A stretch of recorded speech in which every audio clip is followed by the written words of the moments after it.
meeting order. Rise for the pledge. Pledge allegiance to the flag of the United States of America and to the republic for which it stands, one nation, under God, indivisible, with liberty and justice for all. Roll call.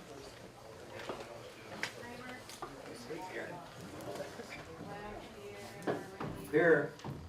Whoa. Here. Minutes of the, do I need this, folks? June, July meeting?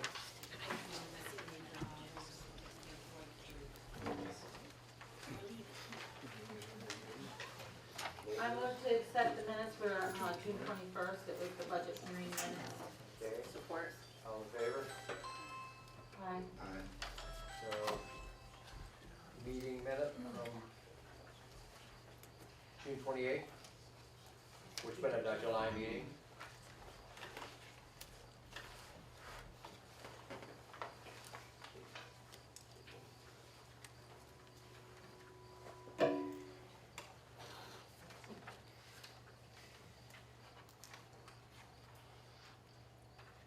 Motion to accept. Well, I move to accept. Is there any corrections? Dispense the minutes as written? Yes. Okay, dispense those.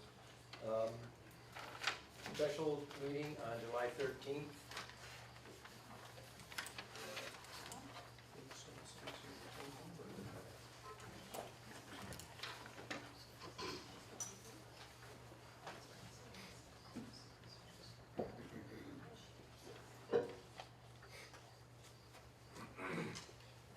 I move to accept July 13th. Okay. All, support? Is there support? Okay, all in favor? Aye. Okay.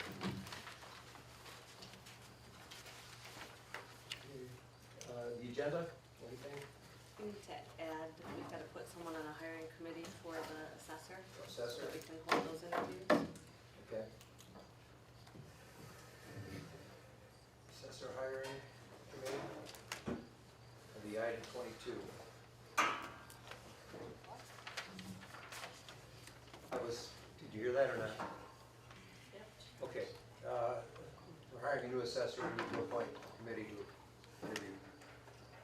That's the adding to the agenda. Is there a motion to accept the agenda as amended?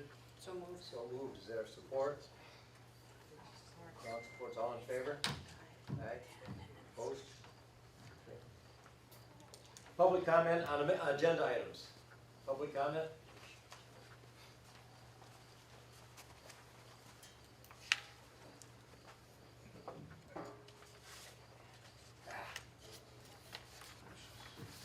Better not blow that one, just a minute.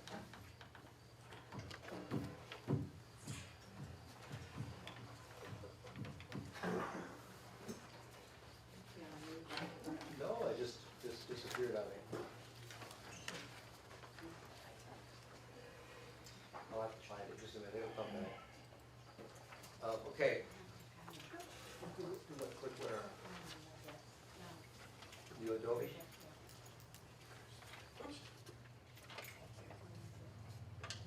Right.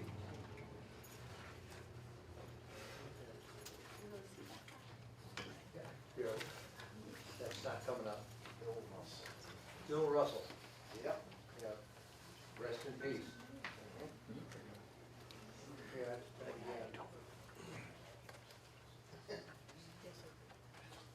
no? I apologize, this has happened more than once. We gotta get a screen behind us here. Television screen like they have in the library. They're saving you a seat. Okay.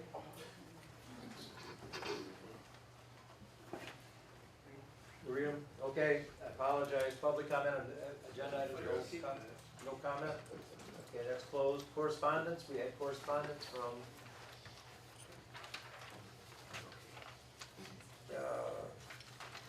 Buffy Weldon.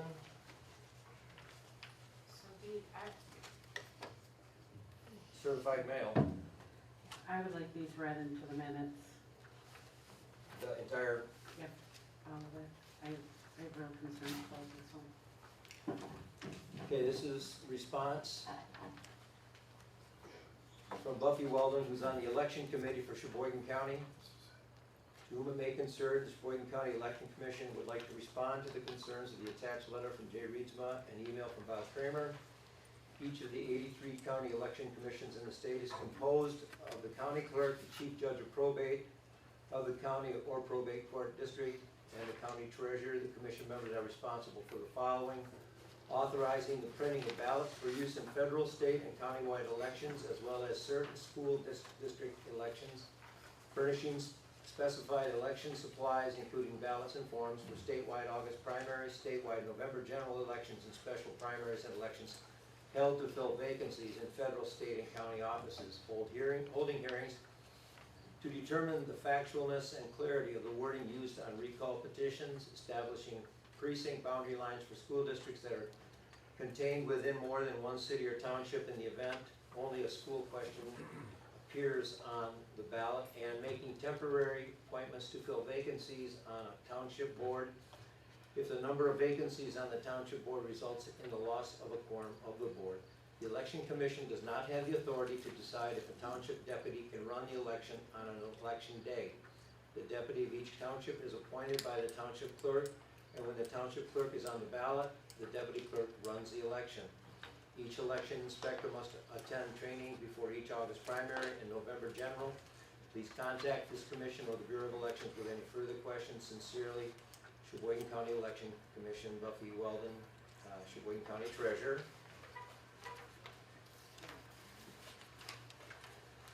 And this is, we really all, please turn your, you got this stems from a letter by certified mail to the Sheboygan County Elections from Mr. Reedsma. The purpose of this letter is to document the current bias in the township clerk's office that may impact our election integrity if not addressed. As a candidate for clerk in Tuscarora Township, I am requesting help in obtaining an unbiased Sheboygan County representative or equivalent to run our elections. The interim appointed clerk, Dawn Webb, has recused herself from running the election because she is a candidate and has delegated this responsibility to her deputy clerk, Sue Fisher. While Ms. Fisher has run elections in the past, she is extremely biased toward the incumbent clerk, Dawn Webb, and biased against me. The following observations have documentation. Ms. Fisher has publicly endorsed Ms. Webb. Ms. Fisher has financial interest in keeping Ms. Webb in office to retain her paid position as deputy clerk. Ms. Fisher has written an erroneous, fictitious letter to the editor of the Straitsland Resorter, our local weekly paper, claiming, quote, "It is not true," questioning my honesty and integrity. Article attached. I have an article attached which provides a factual record of events that led to Ms. Webb granting Ms. Fisher her employment months after her consultant contract had lapsed without board approval to hire, to set her wages, and to conceal payroll reports from the trustees. On July 1st, on the Dawn Webb for Tuscarora Township Clerk Facebook page, Ms. Fisher wrote, "Dawn, let's keep the momentum going forward. Any other vote is a vote backwards." Why is this important? Ms. Webb was hired as the interim appointed clerk by a 3-to-1 majority of the board. Previous clerk had resigned without considering other candidates, including Jan Delha, who was the runner-up candidate in the 2020 election and recommended by trustee Janet Vance. A citizen, Patrick McGinnis, commented that this was very underhanded, documented in the Resorter. One can conclude that this was a biased action to maintain a 3-2 majority for Supervisor Ridley. This is one of many documented reasons in the Resorter, available upon request, showing the underhanded behaviors of this board. It's their lack of integrity, openness, and lack of fiduciary responsibility to serve the interests of Tuscarora Township citizens that I chose to run as candidate for clerk. The totality of these circumstances make it impossible for Deputy Clerk Fisher to be trusted to carry out her sworn statutory duties in an unbiased manner. In conclusion, I request your intervention on this matter to ensure the integrity of the election for myself and the residents of Tuscarora Township. I specifically request that Ms. Fisher be removed as the acting official in charge of the upcoming election, and that she be immediately replaced with a qualified person of your choosing to supervise this election. Hard copy, hand signature, and contrasting color ink. Respectfully, Jay Reedsma, Indian River, Michigan. Carbon copy, Karen Brewster, Sheboygan County Clerk, State of Michigan Bureau of Elections, and Secretary of State Jocelyn Benson. And then followed up with a note from Mr. Kramer that reads, Dear Election Commissioners, Ms. Brewster, Ms. Weldon, and Judge Visnow, it is my understanding on July 11th, Jay Reedsma, a candidate for Tuscarora Township Clerk, has asked to replace the person or persons running the township election on August 2nd due to bias. I would like to know the outcome of Reedsma's request and get a copy of that response. Best regards, Bob Kramer. They are read into the minutes. Okay. No, we'll do it at the end. Board comment. Tuscarora Township audit, you wanted a short comment on that, Bob? No. Yeah, you said you wanted something about the audit. Well, no, Where we were. I think that answers my, Correspondence. I Yeah, think that's what this is, correspondent from Gabridge, and there was one more, wasn't there? Was that it? This was, okay, I just wanna make sure we're on track. Okay. That tells me we're on track. okay. Treasurer's report and bills. Alright, you have, I gave you the full June bank balance summary as well, because we had that meeting prior to the ending of June, so you've got that. And then the July summary, ending balance in the general funds, $2,931,488.03. And you've got that full report in Okay. your folder. Yeah, I got a question, Bobby. Yeah. The general fund, it says, as of 6/30/2022, $1,043,000. Isn't that kinda high? Which one? Which one are you looking at? 101. 101, general fund. So that's all the general funds, you wanted the $1,043,000, that's what we have in there. That's all the money that's in the general, the 101. So that's the township, Did- anything in the 101 fund. At this time last year, wasn't it like about 600,000? I can't tell you, we have ARPA money in there though. Oh. No, ARPA's down here, ARPA's on its Okay. own line, so it's not that. Yeah, no, I'd have to look back and compare.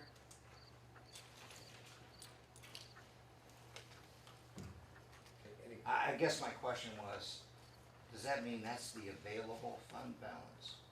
No. No, that's just. How do you No. calculate the available fund balance? based on the budget. I mean, you have your fund balance, so this is cash on hand, this is real money in the bank, is what I show you. Okay. So it is cash on hand, but it doesn't mean it's available. So Some of it is part of the fund balance, So so you have to go back to the budget. You talking look about at- unrestricted funds? Yes. Yes. Yeah, these are all the funds, not necessarily all unrestricted. So The restricted how- funds how would be can- here. How do we ever know? Go back to your, you go back to your budget, what we have budgeted, you can see the fund balance on the end. And it's also in the audit, right? This just gives you a cash flow, Okay. beginning what we go, debits, what we write out in checks, and then credits, what I take in. Okay. Any questions about the bills? Yep, I have a couple. Okay. Okay, Michigan Agro-Business Solutions, I looked them up, they're a trucking company, what are we paying them? They're the sewer, it's sewer, isn't it? Swear, Brian. Oh, no, Those Brian. it's sewer, no, not Brian. It's sewer, I think they haul the sludge, I think, at those, It's a trucking company, Yeah, there was no explanation of what Okay. kind it was, so. I think those people that do our sludge out of the, Sewer out of sludge, the sewer. okay. Pat Gary's Party Store 2, What did we get there, Doug, do you remember? That'd be the propane they finally built from last winter for the Zamboni. Okay. okay. That explains that. Screen Graphics, What did we get from Screen Graphics? Is that the boat passes, or we already paid those? We get boat passes from there, different signage. well, it's $1,800, so it'd be more boat passes. Go back and look to see what it was for. But that's what we use them for printing. Has the parks done any? And then I had the boho, was that ammo for the That's police police, I believe department? that's police, Janet. Okay, that's what I figured, I just thought I'd ask. I think that's, Hammerbacher and Company, That's our, the accountant that we're using. Where's that at? it's on, page 1 of 3 of the vendors.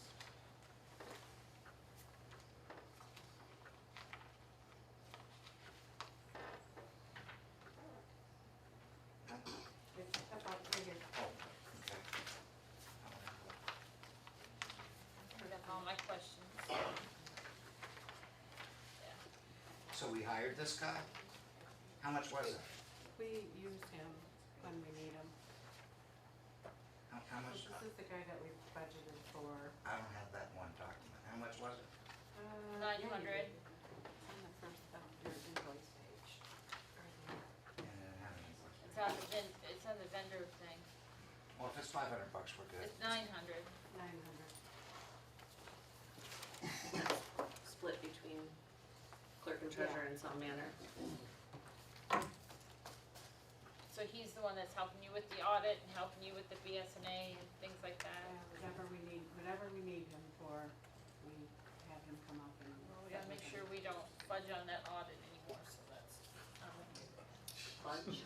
fudge, whatever, fail, not fail, whatever, have problems, let's put that one. Okay. The invoice register, I do have one that I had to add today. It's for Dodge Tree Service. It's for the cemetery, the 8 trees that we had taken down in Oak Hill, and it's $4,000. How much was it? 4,000. $4,000? Yep. We had budgeted, so. Yep. So we're adding that to what we're approving today. Yep. I will make a motion to pay the bills with that addition of the Dodge bill. Okay, is there support? All in favor? Opposed? Budget adjustment. Budget adjustments.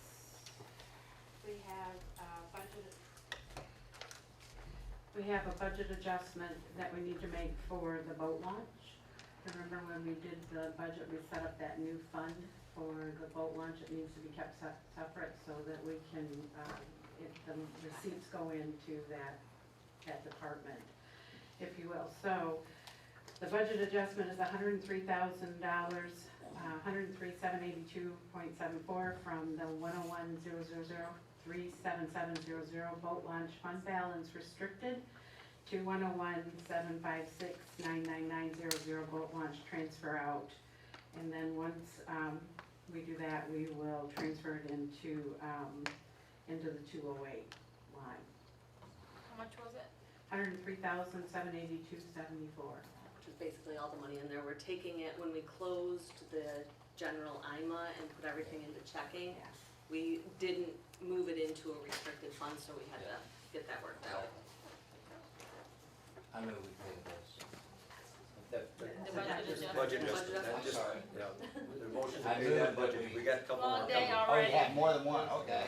So we have one more, so we can do that one, you can do one at a time if you want. More budget adjustments? Yeah, we got, Let's just The do other that. ones Just are that not- one? Just the one. oh, okay, I thought you had Okay, to, I move we approve the budget. okay. I second. All right, all in favor? All right. Okay. Aye. Police report, Not here. he's not here today.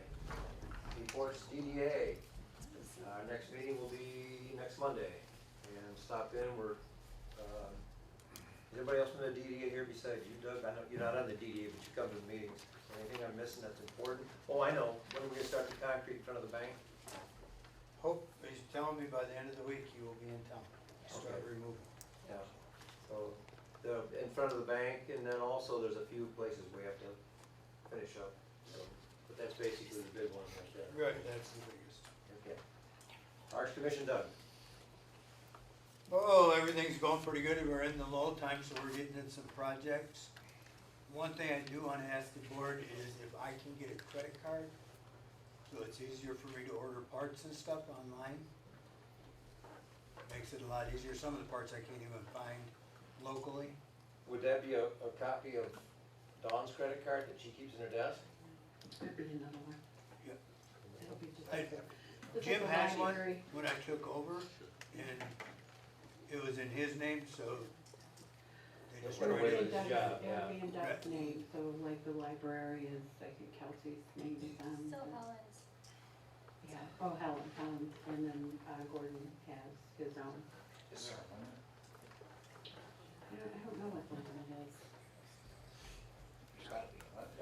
I'm sure that. Yeah, I'm sure there is, I just don't know Oh, what it is. yeah, spending limit, Yeah, but it'd be, I don't think we have any issue with that. It's not used for I everything. would just suggest that if you're gonna give him a credit card, just ensure that he reads the bid. policy. Speak into your microphone, please, Bob. That way. Can't hear you, Bob. Can't hear you, Bob. Can't hear you, Bob. I'm sorry. I would just, I support him getting a credit card. I would just suggest that we have him read the bid policy and acknowledge it.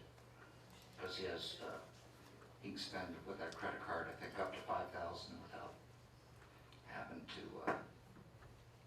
do extraordinary things. And then between, I think it's 5 and 25, you just have to get 3 bids. Yeah, I don't think you'd use a credit card for anything. Nothing. So,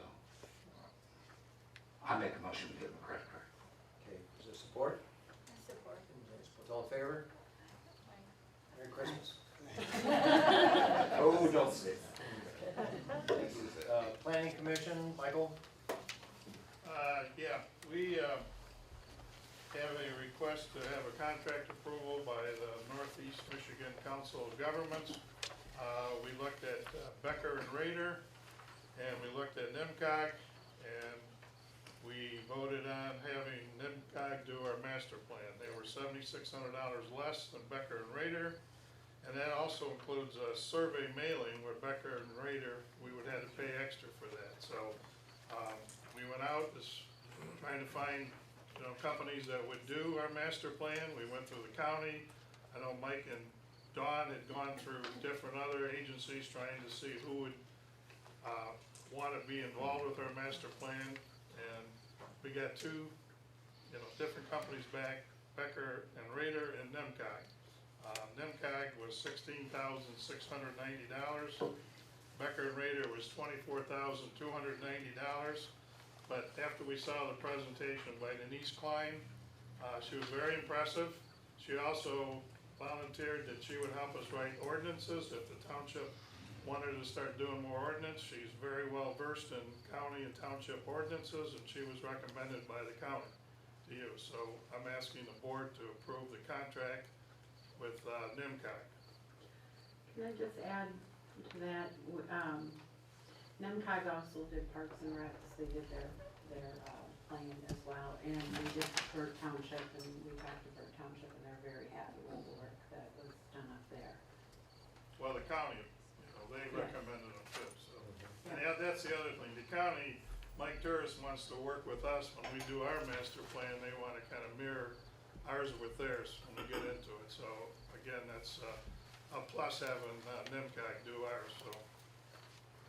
I remember she also was gonna make sure that we, added into the master plan, things that we needed, so that it was pushed out at, we're ready.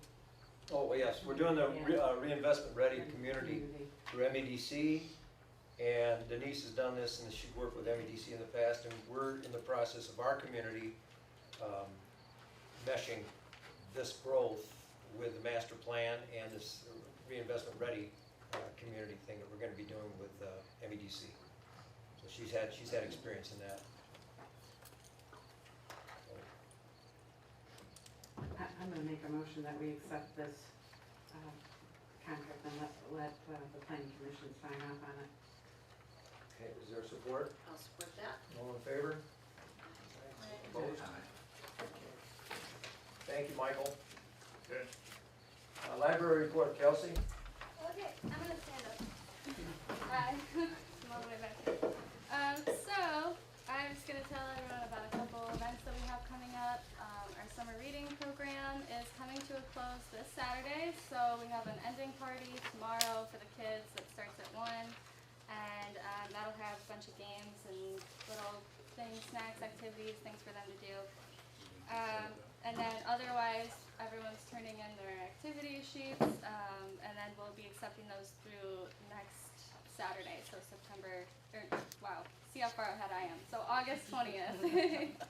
And then we've also got a beginner's guide to essential oils class, where you can learn all about what essential oils are and their uses, and you'll be able to make lip balm to take home. That is August 31st. That's a Wednesday, 1 to 3 p.m. during our hobby hangout. We also have a mahjong tournament from our Friends of the Library. That'll be September 22nd. and that's 1 to 4. It's a $25 entry fee, and you can sign up on our website. On the homepage, if you scroll to the bottom, there's a link to sign up.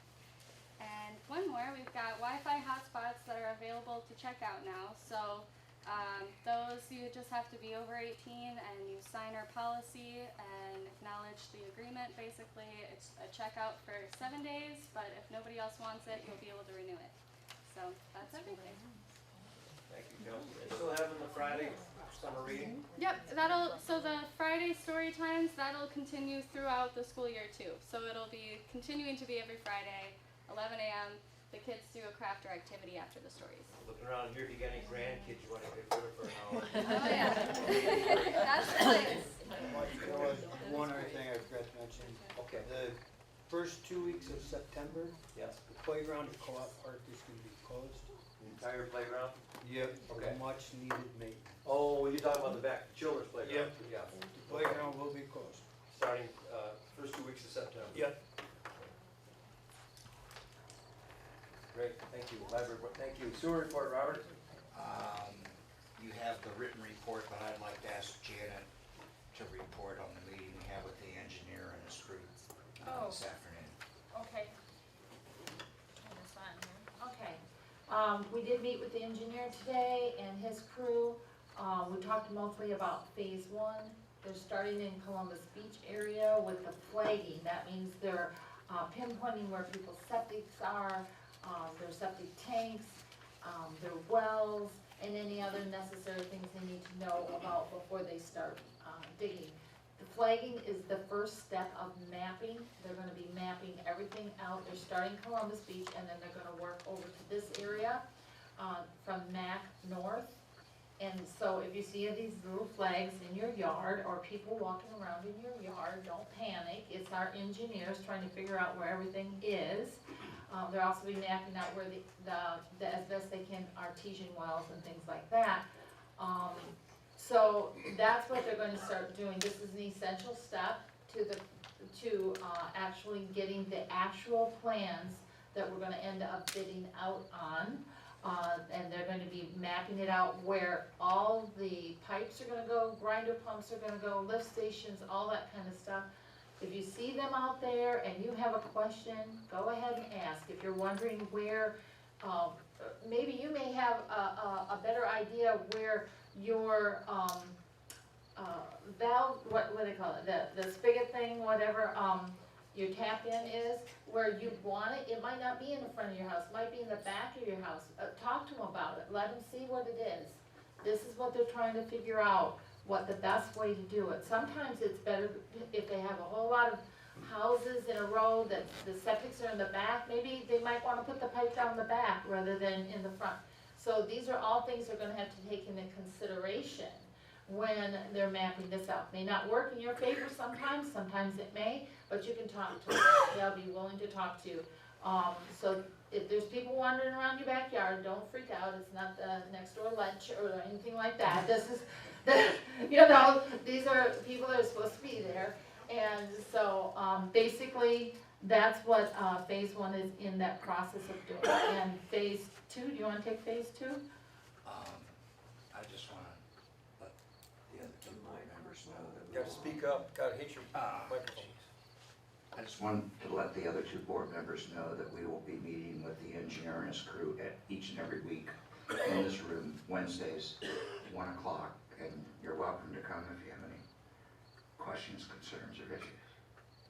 And if any of you have any questions or concerns, you can email or phone Bob or myself, and we will pass them on to the engineer on our weekly meetings, so. You gotta do phase two? Go ahead. Well, okay, well, you guys know what you've been through. You've been through the class to take that. Right. Yeah, we went through the class. It's, The EPA, the EPA class was 2.5 hours. It's extremely laborious. Even our engineer doesn't do EPA speak. I don't have I think we just need a professional to prepare the application. So you recommending that Right. we put an RFP out for just somebody that can, Actually, it has to be sealed bid because it'll be over 25,000. anywhere from 50 to 75,000. And then, of course, when we get the 3.5 million that we should have got already, that fund is gonna have to reimburse the township for that expense. What if we don't get it? I can't imagine us not getting it because Congress has already, Approved, yeah, we just, yeah. Whoops, you need batteries, I think. yeah, has already Congress appropriated has the money. already, yeah. But to answer your question, if not, we eat it. Just like the engineering fees that we gotta pay for. Yeah, this thing's dead. Okay, so your recommendation that we should authorize the funding and direct that a sealed bid packet be prepared in accordance with the township's bid policy. If the project moves forward, the phase 2 SAD should reimburse the township for this expense. Any delay could adversely affect design and construction and further raise costs due to inflation. So the motion is to release a sealed, or take sealed bids on, we have to set out first for, that's who you're referring to this morning about posting it at Northwest Builders and put it on Sigma and a few other Newspaper and website. newspaper websites. Get Even it. our own website, Yeah. because they do Google stuff like that on Yeah, there, Aaron so- says that people Google that. So we'll put it on our own too. Okay, that's the motion. Is there, let's see, is that your motion? Yes. Okay, is there support? I'll support. All in favor? Aye. Aye. Okay. Can I ask a question though? Brenda? Sure, certainly. I'm sorry. No, go ahead.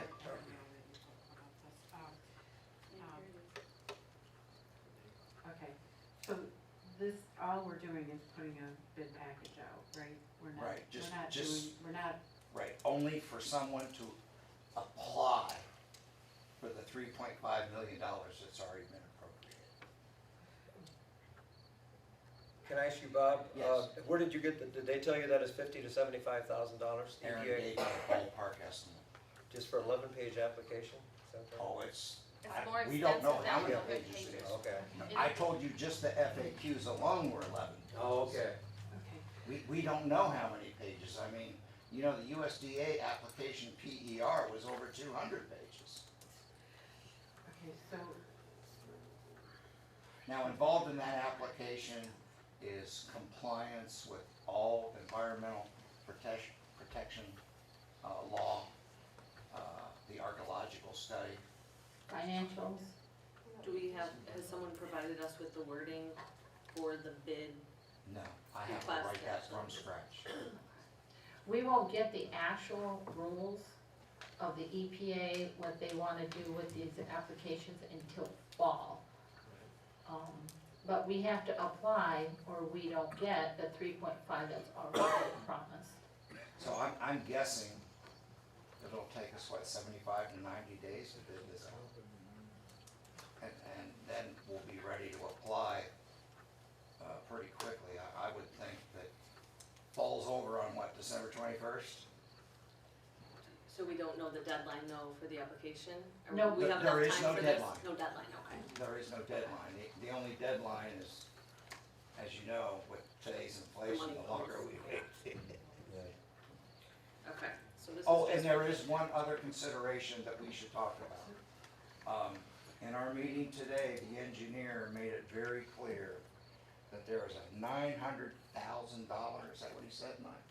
Yes, Difference difference. between phase 1 plant requirements. Between phase one phase one, plant requirements and phase 2. So in other words, Your microphone just a little bit. Move your microphone just a little bit up. yeah, There. Might have a short in it. I'll just speak real loud, so. There you go, Uh, just, yeah. in any event, if we only did the plant requirements for phase 1, it would be 1.1 million. Correct, no, 1 million. 1.0 million, yes. Yeah, 1 million. And then if we had to turn around and do phase 2 at a later time, it's another 1 million for the plant. But if we do them all together, it's only gonna be 1.1 million. Right. That's a $900,000 difference. And So, A- Aaron is suggesting the sooner we can get this money, the better chance we have of doing it all at once and saving $900,000.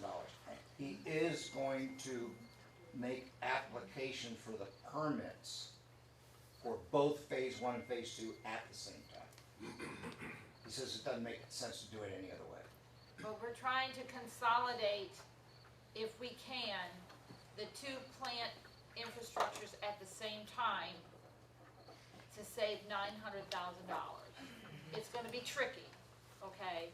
Because phase 1, people cannot pay for phase 2 and vice versa. But if we can make them so they're coinciding, where, you know, you're doing one and then boom, boom, you're doing the other right afterwards, it will save, the engineer and the contractors don't care, the USDA and the EPA care, okay? So that's the thing, we need to, it's gonna be tricky, but we're gonna try and save almost $1 million on this project. Now, it certainly would make sense to ask for an exception to policy and have our existing engineer do it, but guess what? If you don't bid this out, if a contract exceeds the federal small purchase or micro purchase threshold amount, which right now is $25,000, and if you don't seal bid it out, both USDA and or EPA will not reimburse us. So we have to do it if we want to get our money back. So the funding, the funding, what is it, the 75,000 that you talked 50 to about? 50 to 75,000, that funding that we're gonna approve, the only thing that does is get us a bid package. No, That it's what just, I'm- that's An the application. No, application it for, applies for the EPA, Yeah, that gives us a person to prepare the application, right. much like NEMCOG's preparing the plan. That's what I'm calling. Yeah, for the plan. And I did ask NEMCOG numerous times. they're not involved, not interested in that, or can't do that? They don't have the expertise. Remember, we tried to get them to help us to apply for the 1.84 or 82 million? Yeah. And they just, hey, we don't have this kind of expertise. So I this is mean, I gonna prepared the be, USDA application, and I would have loved to do the EPA application, and she was gonna help me with it. how about someone like Anna Well- Schwab? Would she be? No, it's too technical. Oh, wow. Because, you know, you're dealing with PERs, engineering stuff. Okay. Okay. And one point before we go on, I wanna make sure everybody understands that Bob has applied to all these grants, whether we got them or not, he has done all the applications for that. He has saved us by doing it himself, rather than, bidding this out for other people. Probably, he has saved the township probably between $100,000 and $150,000 by doing it himself. But this is just way too complicated, we can't do it, and that's why we have to bid this one out. So just letting you know, if we could do it, we would, but it's just over our head. I mean, even the 2.5-hour brain melt introduction, and it was supposed to be EPA earmarks for dummies, it's like my brain was melting already. It was very difficult to figure out, because they do all these acronyms, and initials, and all this is like, what? Yeah. But someone else, a professional, would understand it a whole lot better than we would. Mike, I don't think you were in the room, but Aaron said that even he would have a Yeah. difficult time because the language is different. Okay, well, we had a motion, we had support, we voted. Who made the motion? Bob made the motion, Jan seconded it. Got interrupted with a question before. All in favor? Who is it? All in favor? Aye. Okay. So before we leave that, I'm gonna need, who do you want me to deal with you and you? Yeah, let's try and figure out where to put it. And you can get help from Ms. Decker, Yes, because you're gonna need that kind of support. yeah. We're gonna figure out where to put it, where to put the request. Okay, So if I get all the materials together, you can give them to her and she'll massage. exactly. Okay. Okay. Cemetery report?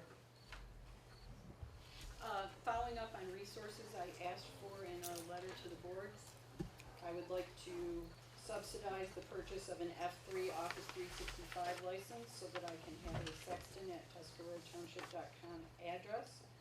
I'd like to figure out what the formal time frame is for me to have access to cemetery software and paper records. At 6 months in, I still do not have access.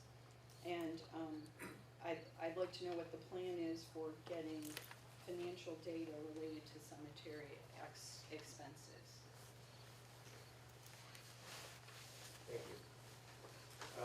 Jan did send us a request here. I thought this is what I was in correspondence, but it's a request to the board for materials. And I guess my gut feeling, and I talked to Jan about this, is that didn't feel like this is working out, having a remote sexton. And we have to discuss whether we want to put it back in. Let me clarify, Pardon? your characterization that this is a remote position is unfair. I have been in the office a number of times. I have yet to be able to log into a computer. I have yet to be able to see the paper records. I have been provided with 2 paper maps of the cemetery, one that I got only a month ago. I have a document that provided me with step 1, get the name and the dates for burial, confirm in Ponton which cemetery. Are you familiar with that document? Okay. So if I can't get into Ponton, there is no point in you continuing to pretend that you've hired me as the sexton if you're not going to give me those resources. I was in here 2 weeks ago. I was told that the license exists on Laura's computer and on Dawn's computer, and that I couldn't have access to either one. Dawn? So we're not going there right now. We have your request. Let's have a discussion. I have offered to donate the laptop. I have offered to pay for the F3 license. It's $500. It's less than my net pay. Whoever is acting as sexton deserves the respect to have the resources, whether it's me or someone else in this room. Yeah, So respond to. there's one license, there's not 2, there's one license, and it's shared on 2 computers. In order for Janice to access that, either I have to give her my login ID and password, or Laura has to give her her login ID and password. This isn't. Speak loud. No, just shut up. I'm just trying to speak up here. This is why I originally asked for the second license that we ended up not purchasing. There has to be another license. We can't give out passwords and login IDs to people that don't have. If I were to allow you to get on Laura's computer and log in as yourself, you're not gonna have access to anything that she has on her desktop that's specific to her login. I don't want to have access to anything. I understand that, so that's why I'm saying when you're I'm trying talking to about Pontum, we have one license, it's shared on 2 computers, hers and mine. You have to have access to log Can I ask into. you a question? Can I ask you a question? Sure. If we have 2 users and Pontum is installed on the laptop that's here in the office, you could use it on the laptop, Laura could use it on the laptop, I could use it on the laptop. Is that not true? No, Why not? because you have to log into that computer. So our office, our Microsoft Office 365 requires that each one of us have our own login ID and password to log into that computer. That is entirely separate than accessing a license to a piece of software. When I log into my computer, the only thing that's available to me under my login are the things that are available to me. So if you were to log in on my computer under your own, you'll not have any of that. You won't have time. So we need a second license. We have to have to allow another that login. license. Why does is Pond in the cemetery something? Yes. So why does it have to be on Laura Decker's computer? Why can't it just be on a computer for her? It could be on a So- computer so for let's her. give the But let's- then when somebody calls in, like we have happen all the time, and Laura goes in to tell them, she logs in to tell them where their grave is or whatever to answer the questions. And which I is- would be happy to answer those questions if I would be given at least some idea of when I could access either the software or the You have paper access to, records. right? This has been, we are at a But stalemate. we can't both be on at the I same have- time. I have made several visits to the office. No, you've made 2. No, that is not true. I voted 2. Just because you're not here doesn't mean I haven't been here. And I don't wanna argue with you about it. I've asked for resources. that in your document are necessary to do this job. So if you don't want me to do it, then let me know and I'd be happy to resign on the spot. You can figure out how to get somebody else to do it. But this is a system that you have determined won't work. And I have continued to give you suggestions on how to make it work. And if you don't wanna do it, just say so. But I'm 5 months in and I've gotten no cooperation. We hired an employee, we need to give the employee the tools, you need to work it out, we need to fix this. She's not external, she works for the township. Just because she makes $750 doesn't mean she's not a township employee, you just need to work it out. Yeah, okay, so I have sent emails with customers' names and phone numbers, and they're not getting responses back. I have a voicemail from the last one on my I don't know how she got my personal cell phone, but I have a voicemail from a lady that was very unhappy. He's done the I'm same unhappy, thing. you're unhappy. He's done I the same didn't thing. create the Laura's mess, done the I same suggested thing. ways to Just fix listen. it. Can I Okay. say something as Go an ahead, Bobby. outsider?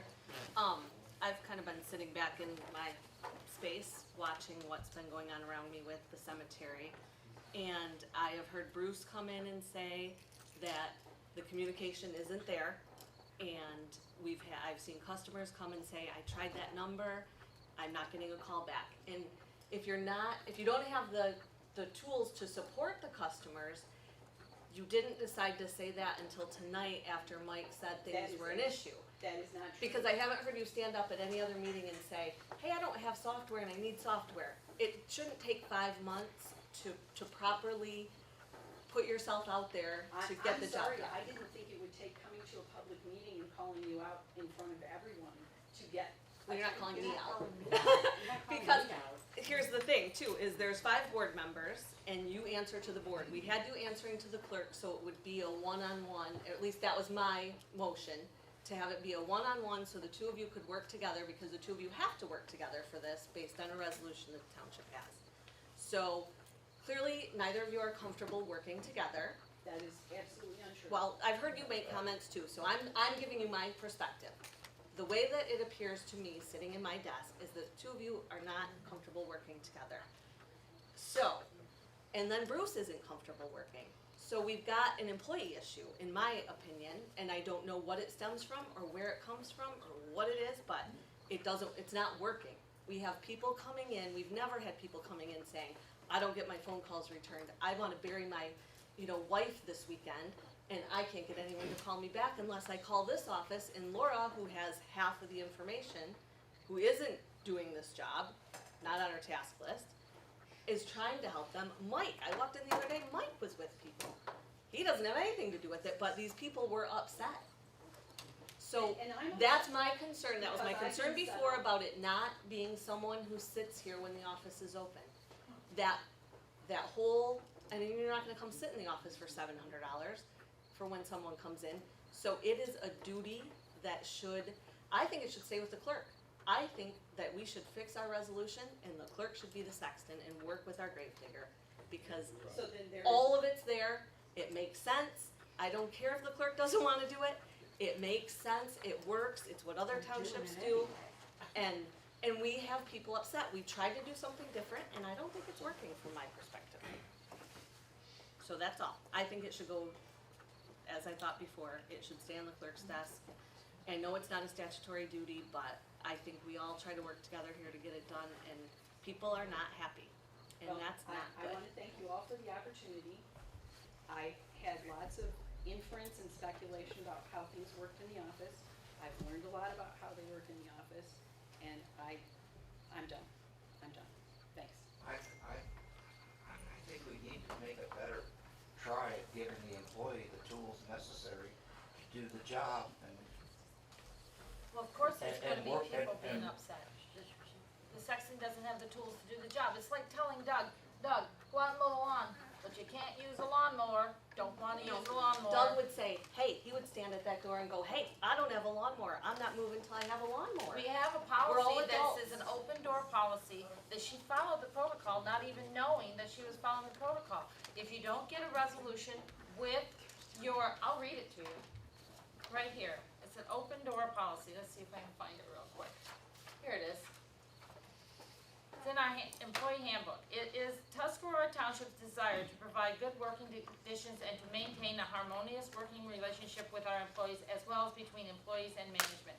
In order to correct any work-related problems, Tuscarora must be fully informed about them. Therefore, Tuscarora Township has an open-door solving policy. Employees are encouraged to discuss concerns or suggestions with their supervisor. Employees who believe that their supervisor is not or cannot adequately address the situation, they are encouraged to discuss the problem with the township supervisor or the board. The procedure should be no way foreclose the direct discussions the township has had in the informal basis. So she went to Mike. No, wait, okay, there's no supervisor here. She was We at the- are the board. supervisors. Right, but Well, then she why- went to Mike, it said, Why or the didn't she come to you? township If she didn't supervisor, think she could or, work with any of us, why didn't she come to you or or the you? township. She So did- discussed it with Did Mike. Jan come to you We and had say, we had a meeting until here, you came to her? and yes, I sent her an email, and I asked her for ideas, and she sent back her ideas, I don't know, the next email or two emails later. That's when I got this. Okay. So this is the first time that we are hearing about it as a board. Right, and I think we should And give we her a should chance. deal with it. We should And we try should- to we deal should with give it, her not the just, tools. yeah. But And reevaluate after a certain period of time. if Doug wouldn't have mowed the lawn for 5 months and just sat back because he didn't like talking to Dawn and Dawn didn't give him what Wait. she asked for, Whoa, would we have kept whoa, Doug whoa. on? No, you're jumping in conclusions. No, No, I'm I'm not. not. If I get a job and I don't show up or I just think, hey, you know what? Dawn, you're her supervisor, she never asked me for a computer. Maybe I could have figured out how to put it on mine. It said to talk to the township supervisor, which she did. However, Just Jan, this week. you have done things for the cemetery, have you not? I mean, you're just not sitting at home twiddling or netting or Yeah. whatever, right? Gets every bit of maintenance it needs, whether instructed or not. I go So, up there and do my job. right, Jan's been trying to do her job just without the necessary tools. I think we should give her the tools, reevaluate this in 6 months and see where we're at. And if there was a board member here that wasn't satisfied with her performance, you should have called a closed special meeting and say, this isn't working out. This shouldn't have never been done in public in the first place. Exactly. We should have had a special meeting and you should have said, hey, we need to go into closed session. This ain't working. We need to let her go, blah, blah, blah, blah, blah. I don't think you can find that. I run a $10 million landscape company as the CFO and the CTO. If you think that this is beyond me, I gotta tell you, I don't care what you think.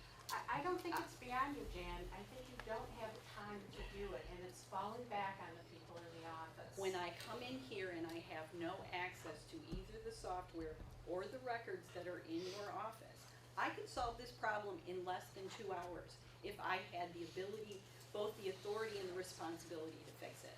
But it's not my responsibility and I don't have the authority, which is why I'm asking. When we sat down in June, after the email that you sent me on June 2nd, there were marching orders there.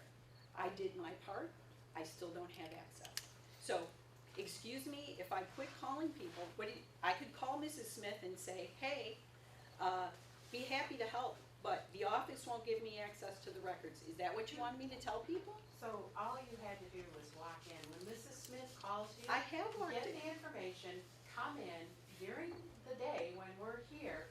Those records are in my office, they're in boxes. You could have took them out into the main area and went through and pulled the cards, had her look up the information on content, and gotten with Bruce, just like we do. We do it every time. And I got with Bruce when people had all of the information and I didn't need to have, be beholden to getting the computer records because they have the need. So where I didn't need, where I could work around you guys, I have. Oh, we've taken care of it. Just like I don't even know getting how many Bruce people. 10 yards of topsoil in each of the cemeteries, for which I heard nothing, right? You don't wait 5 months to raise an issue, so it's an issue on both sides. We need to fix it. The employee should get the benefit of the doubt, and So what's she the should motion? she should get the tools necessary to do that job, whatever that is, and then we should get back together and reevaluate in 60 days in closed session. I don't think How we about can do that. You can't do it. Because you're talking about an employee performance review. Are you not? You're talking about employee Bob, performance. I would not wait 60 days. I would make this in 2 weeks. Because No, people, This, No. no, because this is, How are you gonna give her the tools tomorrow? Yep, well, let's talk, I would be more willing to talk about it. We have five, eight, Effective immediately, I'm done. I am resigning. eight, In December, there will be a new administration. I'd be happy to work with Jay on fixing things for the sexton. But effective immediately, if you need that in writing, I'm done. This is a crazy waste of everybody in this room's time. Crazy. Thank you. thank you, Jan. Ron, you were right. Backup generator, Robert? Yeah, just, you already gave us the good news. No, here's, you saw Rob Huth's. Yeah, you gave us the good news. Yeah, we can do it. We need to chat about this funding, how are we funding it? It's almost $80,000, is it $80,000 generator? I think it might be a little more now.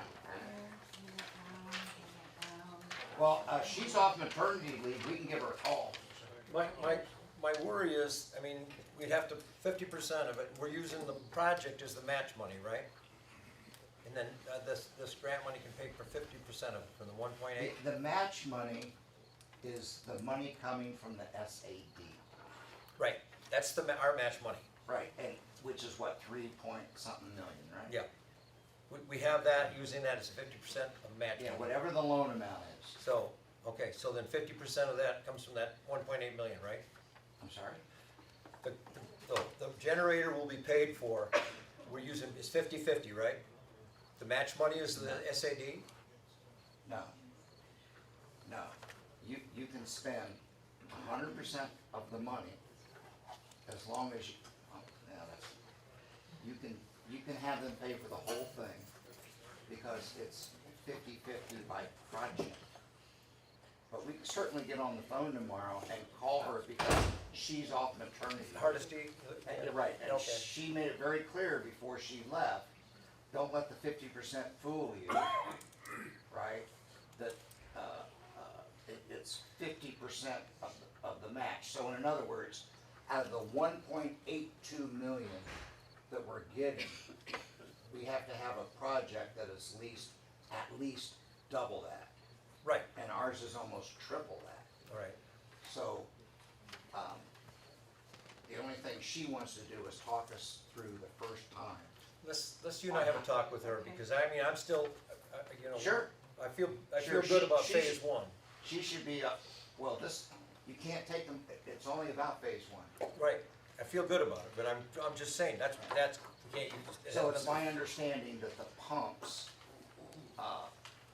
at Burger King are having to be replaced, or upgraded, I guess. Right. Because of phase one, and she said that's why it qualifies, and it was specifically put on that grant application.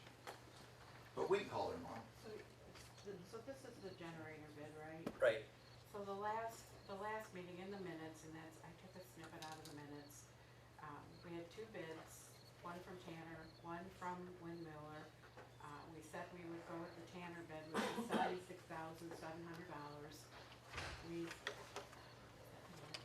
Just trying to see. Yeah, we said we would, go with the Tanner bid, which was $76,700.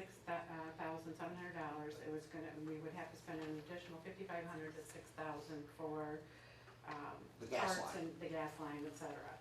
And so it said it would take up to 8 months to get, we have to come up with the money, and then we will be reimbursed. So the idea is to come up with the money where the Burt Lake State Park, ARPA, or fund balance. we can't reimburse ARPA though, We can we? can't reimburse ARPA, besides, I did a quick spreadsheet with where we're at ARPA, because we have other issues to talk about ARPA. We can't use the state park money, because that is, we had a resolution that's restricted for use for That's restricted fund RRI balance, and, yeah, Yeah, so that's restricted, so that leaves just the fund balance. so we So can if use, we're supposed to give them, what, half down is what they're asking for? something like, it's Yeah. $40,000, wasn't it? Yeah, I don't recall, I never saw the bid, Yeah. Mike. yeah, we got it, in order for them to order, we have to give them half down. So if it's gonna take 8 months, if we have the DNR property, cause that was the piece that we needed, and the lawyer said we have it. Right, So what are we doing it's just sitting there. Well, I can guarantee you that the price of that generator is not going down. I mean, but where is it on our gotta have list? I suggest this, we just continue to march, we'll talk to Leanne tomorrow, I'll make you happy, she'll make you happy, and then you can, we already directed you by board action to go ahead and sign, so as soon as you're satisfied, sign, and get it ordered, right? Do you wanna talk to The money Leach?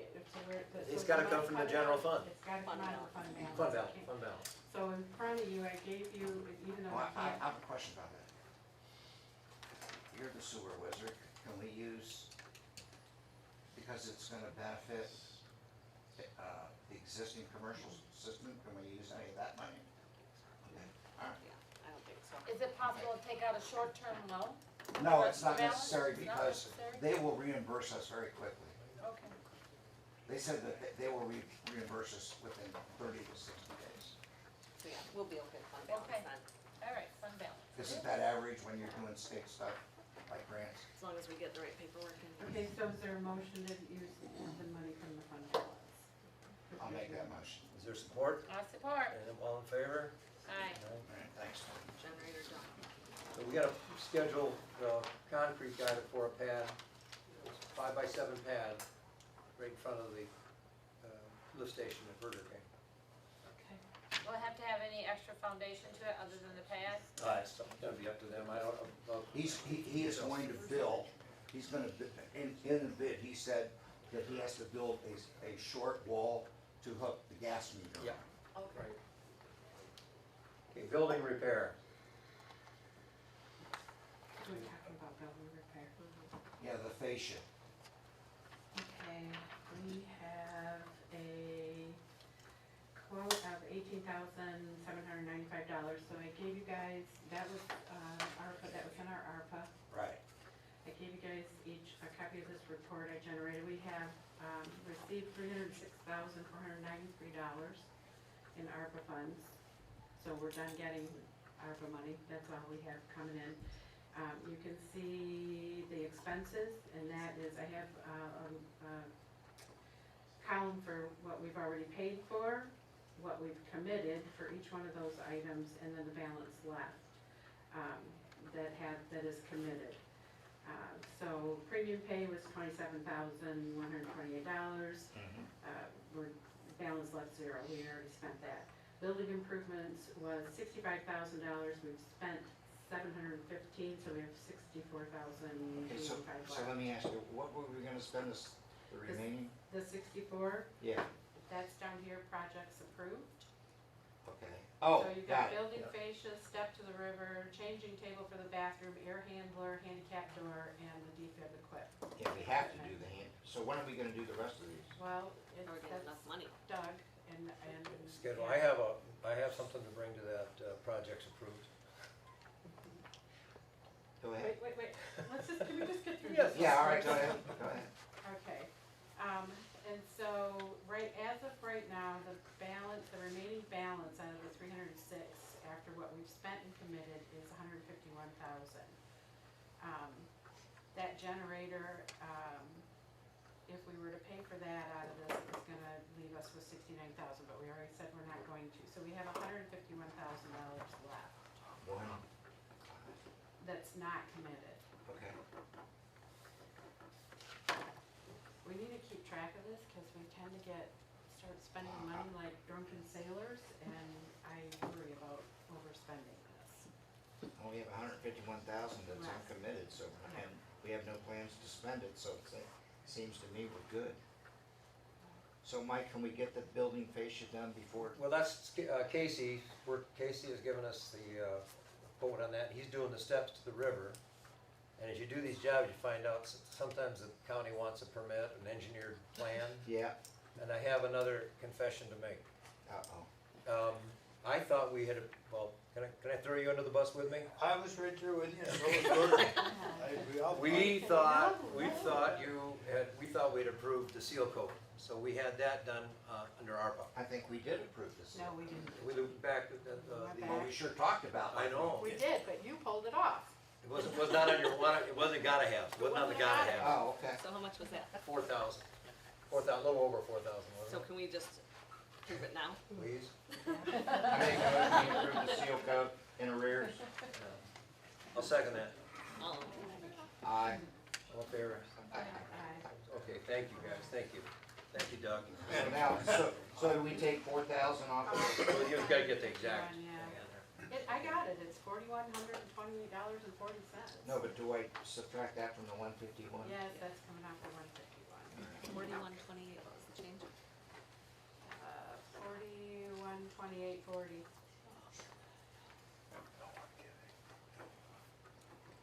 147. Got it. Yep, okay. What's our deadline? 24, right? 20, I think it's 26 we have to have it all spent by. Oh, I thought it was by 24. No, I think you have to have it committed by 20. Okay, all right. Okay. Any, Hey, so- can I ask so- about the stops price? Do we have a price on the stops? The fascia was 18,000. Yeah, you gave me a bid on the, just the other day when you paid partly up front for him to get the materials, Yeah. he gave you a, Oh, I think he Bid sent on me a that time. text. I need something more than a text. he's supposed to be starting on that as soon as he can get through the county. He's ready to go, the materials are sitting up at the goods and are waiting. I thought it was like 16, wasn't it like 16 What grand are we waiting total? for, Doug? What are we waiting for? Well, the very last minute, he had everything ready to go, and the county came back that they need an engineered stamp on his, Well, of course. Engineer for what? Engineered stamp on the plan, on his On the plans for the plans. steps. So how long do you think that's? I thought all you were doing was repairing the steps. yeah, I so think did we should we. maybe push a little Oh, on that, Yeah. because What it's is a it? repair, not a new build. It's just Right. building over the concrete steps, isn't it? Right, yeah, I mean, I think we could push that a little. so, I don't think Mike Tursick would be very happy with Well, it's actually the building safety that we gotta, it. I understand, but Mike Tursick's in charge of that guy. That's what I'm saying, is I think it's a Exactly. phone call. And he has a very good relationship with Mike Tursick. So does he. okay. That doesn't make sense to me. It happens. So since we're on this ARPA list, what about, Oh, yeah, you wanted to talk about that too. Sorry. go ahead. Go, finish the ARPA. On the ARPA, Mike, what about the air handler? Yeah, It's on there. it's on there, we can get, just got it. Oh, we just don't know how much it is? Which one is giving us problems now down there? Some spitting cold air, cold water out? it's the same one. Same one. Is that the air handler or is that the AC unit? Well, the air in the AC unit's doing, the same unit is doing everything, it goes through that same. Okay, Hey, look, And again, then just a froze comment. itself up in the middle of the summer. yep, Again, just a comment. We all agreed, I think we all agreed that that was our number one priority because of working conditions for everybody that has to work in here. And I'd really like to get that done before the cold weather shows up. So they're not sweating to death. Isn't that what happened last Or time? freezing to death, yeah. Yeah, it goes back and forth, it just depends. okay. Is it that we can't First, find I somebody? don't know, what's M&M's gonna do it? They gotta order it, they gotta get it made. How much is it? Should Yeah, we bid have that that, out? we had the, yeah, just a minute, $16,950. I think it, I thought we were replacing the unit because of its age.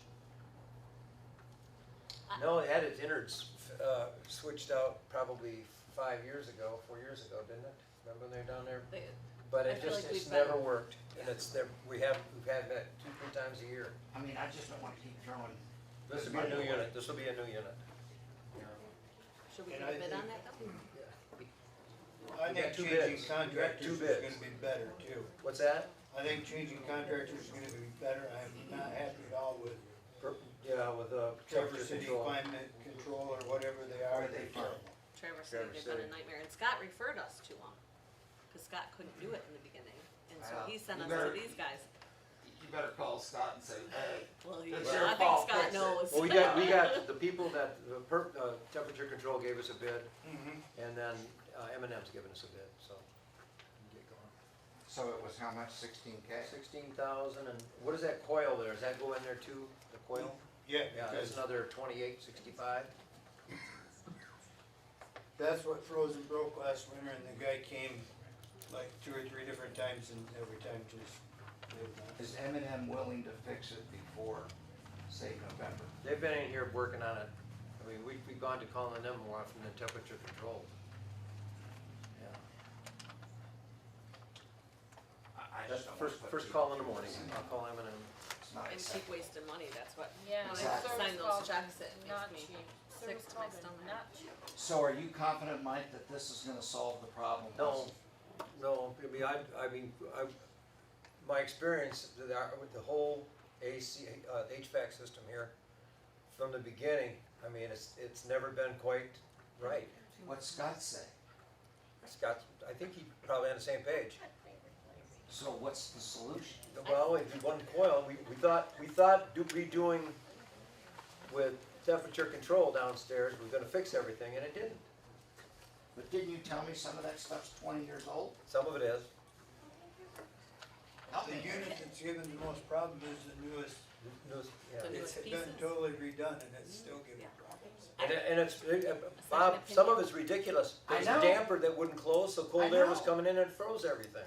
I mean, at some point, you just have to say, it's out, Yep, bring in the new. I would like to propose that we perhaps put out some sort of bid package that says, come in, evaluate this whole system, and instead of just, cause like I Absolutely. said, Scott's the one who sent us to temperature control because he couldn't Yeah. work on what we had. And so now we got a couple new things, but then he's gonna come back and work on what we have, and it He's might, gonna replace that air handler that we had problems with. right. We've But got maybe we need to look at, Look at the whole thing first. I mean, aren't we talking, I mean, it could be as high as $100,000, Well, we got We've already got that into it. $147,000. but we gotta fix We it. got $147,000 of COVID money not committed. Let's look at seeing what we can do for the future, not just piecemeal it for today. I think we need I agree with to Make you. take a big look. Go ahead, That's my motion, say it again. to put out an RFP for someone to come in and look at the. Evaluate. Evaluate and look Before we at the second. whole package, right? Why would we have to do an RFP? Why can't we just, Because it's gonna be. because I'm sure we could keep it under the $5,000 threshold, so you wouldn't have to put out an RFP. Our problem, we did it before, Bob. We put out our RFP, and we got the guy who he was the one that turned us to, Gary Nealis, he was a mechanical engineer that came here and did the whole review about what we needed. Uh-huh. And we paid him, and then he got us temperature control, because he worked a lot with temperature See, control. what I'm worried about, if we put an RFP, they're gonna say, they may say, oh yeah, you need your whole system replaced and we'll do it for you for $100,000. If we had somebody independent, No. Yeah. Well, that's how we ended up here. oh, The independent person said, you just need these little things. Scott said can't do Alright. it, they've agreed on temperature control, and so that's how we ended up over so do there. you think that this RFP will be over 25,000? I guess I don't know, at first, I think we should talk about what, the RFP would be for someone to evaluate the system, or do we want someone, do we want different contractors who can do the job to come in and say, this is how we would do the job, this is what you'll get from it, and this is what it'll cost, that's what I'm thinking. Is- An expert, Yes, but Give he us an said, estimate to fix or replace. without, yes, so that it works properly, here's our issues, here's the backstory. so what I'm saying is, if you hire someone to do that, just to evaluate it, it should be under 5,000, and you should be allowed to pick the person that you think can do the best job for us. We It put shouldn't in, have to be RFP. but But if I'm, we put an RFP out, then you're getting estimates on the job. that's what she I'm wants. saying, is Oh. She's to getting an actually estimate, why do the spend money evaluating. just to come, have people come look at, when we can get an actual estimate of the whole project? And that's what. So if we get enough What did they people to say bid, we'll squeeze out the ones that are trying to sell us the Cadillac or the Yeah, Mercedes should. when we only need the Ford or the. What did I'm we sorry, have for that's an it. estimate for to replace the air handler, the bad air handler? Didn't we have an estimate? yeah, Yeah, but right? Yeah, Oh, Scott, you got that? 17,000 plus another 3,000 for the coil, And I think, 20,000. Yeah. I'll second her. Okay, whatever it favor? was. Aye. okay. Let's get the club rolling. Wait, No. Who's gonna write the RFP? I'll figure that out. Yeah, we probably should though, just so we know so Doug. it's out. Maybe we get to ask Doug. Say, you help me, I don't Yeah. mind doing it. We'll get Gordon involved too, he knows more about that. Okay. than Yeah, he's he been does. Yeah, Then he I wants just don't know the longer than I proper. have, so. Yes, ma'am. Okay, so performance. Performance engineering, the invoice that we have. Oh, geez.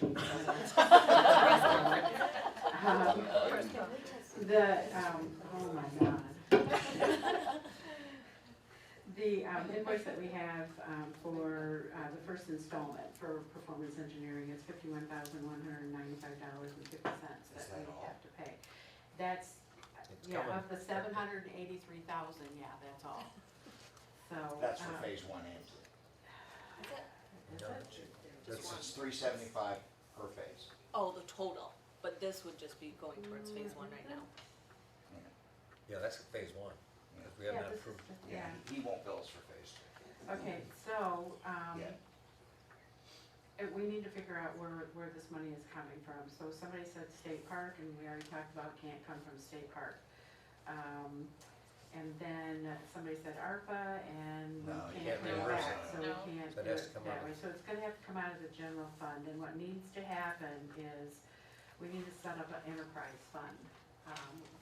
Mike and I talked to Bobby Brzezinski this afternoon, and when Neil comes Friday, we're gonna get that set up an enterprise fund, and then we'll transfer the money from the general fund balance.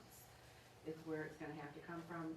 There was a question about maybe coming from the sewer, but I don't think we can do that from the existing sewer. And then, yeah, I don't think And we then we can. have, and then what happens when we get the money, then we pay it back. It's just like the lawyer, you know, we've told, I gotta remind, next time you talk to him, remind him that he's supposed to be tracking expenses for all those Yeah. easements that he's doing. You talking about Rob? Yes. Yeah, he's tracking. Okay, so how much money did we just say we're gonna take out of the fund balance? This 51,000, and there was something else we said is coming out of the fund balance. That was it. Backup generators. No. No, Yes. Yes, it was Backup the generator. down payment on the backup generator. generator. Which was half, which was like 35,000, It'll be more yet. And then About 40. 40. that was the only thing we decided on. We did not decide where this 50 to 75,000 would come from once those bids come in.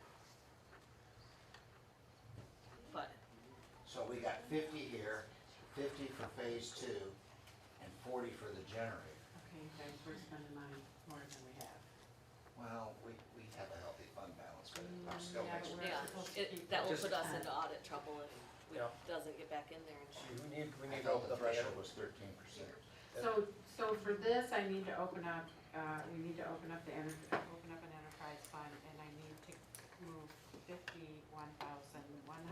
$51,195.50 into that enterprise fund so we can pay this. I need a motion. Your motion? Motion. I'll make that motion to open up the enterprise fund. Is there support? I do. Bob supports. Can we discuss What you got? just a second? Have you ever been involved with these grants that you've done in the past, where you've had to pay stuff up front and you submit an invoice, will they pay it, or is the work have to Just be- did it with, well, Okay. this is a So- loan. So the minute we pay this guy $40,000, we say, you have to send us an invoice before we can pay you, so I can get it submitted to the state, so we get it back quickly. Okay. Right. Would that work? In theory, yes. Okay, Yeah. Yes, it sounds like a great My idea. suggestion is, you know, that if we need to take out a short-term loan to make sure we don't get in audit trouble, that would be an easy way to do that too. I think we did that. That would be a Joe Berlin or, I was No, gonna say. Miller Canfield said Yeah, I we was gonna can't, say, Miller Canfield already told me Yes, some months ago that we can even issue short-term bonds. that's what we did the last time, was we did bonds. okay. okay. And we could do that to make sure we didn't get in audit trouble or anything like that, and make sure these things are progressing. We don't, Well, I defer to Sure, the sorry, treasurer. sure. Do you want me to call Miller Canfield and get the particulars? Yes, I think, I mean, How much, a mil? what I guess you two know, because you've been working with the powers that be as far as how fast the sewer stuff is gonna come prior to us closing on loans. Because that's when we did it at the last time. Right. At that point, when we were ready to start rocking and rolling, and then the loan was gonna close within the next. We will close So on the the- loan as soon as the bids come in. Which- So I am thinking March, April. And So- how much more money are we gonna have to put out prior to? Because that would be my question to Steve Mann is, okay, so we know we're gonna have to put out X amount of dollars. Can we do the bonds right now? And can they sit before we, and then we'll start using the money? Yeah, 'cause Bobby said this morning that, 375 is the first. he said this morning that right now the bids are not gonna go out till what, January? January, Right. February. He said it would be 30 to 60 days after they come back that we would close. Right. So I don't Well, know how long it takes, so I'll what's the? I'll ask him, Yeah. he said another, if it's very short term, he said, look, your credit should be golden enough that you can go to a bank. Right, So- we've done it through Citizens is where we do our bonds through generally for this. So if we could take this from the fund balance right now, then as we get closer to start putting out big money, then we could do the bond. Well, we can't do a bond for phase two because we don't have an phase two. SAD yet. Right, but for the phase one stuff We that we're can, gonna need. yes. That's gonna be, So this would be okay in the fund balance, these little amounts. so we're only talking about 400,000. Yeah, just for the bond. Right, 375 plus a cushion. Right. Of 25? 25,000. What do you think? We know that we're gonna I have think to that's a pay Steve Mann question. 375,000. I think Steve Mann will be able to tell us that. Cause he's who set he'll work with us, he'll So be I the one just who's tell him, setting up the I bond. just tell him 375, do you recommend a cushion and how much? And then the So I- question is bonds or short-term bank loan? And Alright, so then if we do these two out of the fund balance right now, we haven't talked about this 50,000 to 75,000 for phase two. We worry about that when we get to When we that. get the and we bid can't back. borrow against that.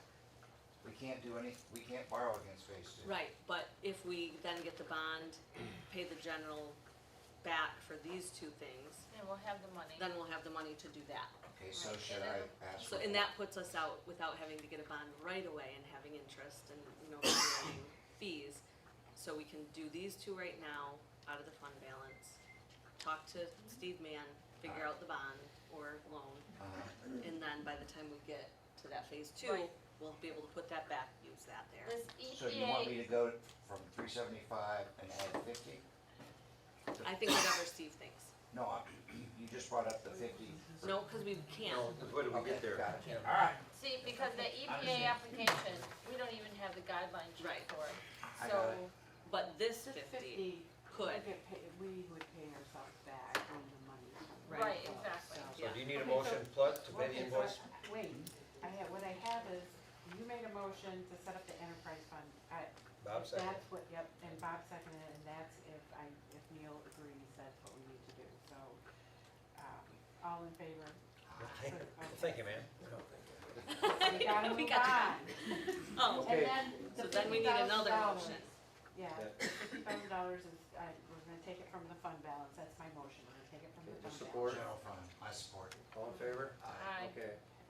And then do we need a motion for, well, he's just gonna look we're just into gonna look it. into it, so we don't need a motion, cause No. we're not doing anything. He's just gonna get I'm just- information. I'm just gonna Okay. report back. Who supported? Bob did. Now, if we do have to take an action, what do we do? Just call a quick special meeting? If we have to do it before the Cause, next meeting, and wouldn't he prepare a resolution for us anyway? he'll do everything for us. Okay, that's out of Club Road.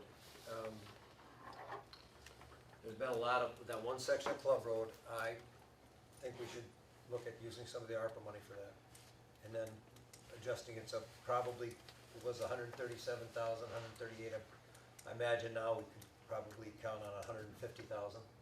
And, We don't have enough. state's in for portion of that. We could use the township, ARPA money to get it done. I mean, I just don't know, it's never gonna get done if we do a traditional special assessment. I don't think it should be a special assessment because it's my understanding there was an NDOT traffic count or road commission count the third week in June for a 24-hour period on that road was 2,500 vehicles. So this isn't like Chippewa Or Eagles Den. or Eagle's Nest. This is like, you got 16 people plus some backlotters on Club Road. So 16, and let's say they make in and out twice a day, that's 16, 32, 64 out of 2,500. You know, it's gotta be an exception to the rule, that we shouldn't have an SAD at all. But if we don't have an SAD, we can't get the state of Michigan. Can't get the state of Michigan involved. How much will, the road commission chip in? 25,000? So the total cost of the whole project is You just rounded up to 150,000. $150. Because it has to be that heavy. Class A road? Yeah. The first part of it does, It's gotta be class A because all those darn trucks, correct? State of Michigan owns the one side of the road, one side of the road. So so that's, then I cut it in half. No. Why No, not? We'd have to have an SAD. We can still do an SAD. but, There's no reason why we can't. but if we wanna get more money from the state of Michigan, does that mean everybody has to pay more? Yes. That's what I was looking for, is I the don't- state, I don't and agree then with it'd be a that. very small. So, So if you figure out the real usage, it's half of 1%. The landowners along Club Road is half of 1%. Then you add the state of Michigan on the other side, that's 1%. So we're gonna establish an SAD for 1% of 150 grand. It's not worth the time or the trouble. What's 1% of 150 grand? $1,500. $1,500. It's not worth it. So we're only gonna bill the state of Michigan $750. I'm just not comfortable charging the local people for something that they didn't cause.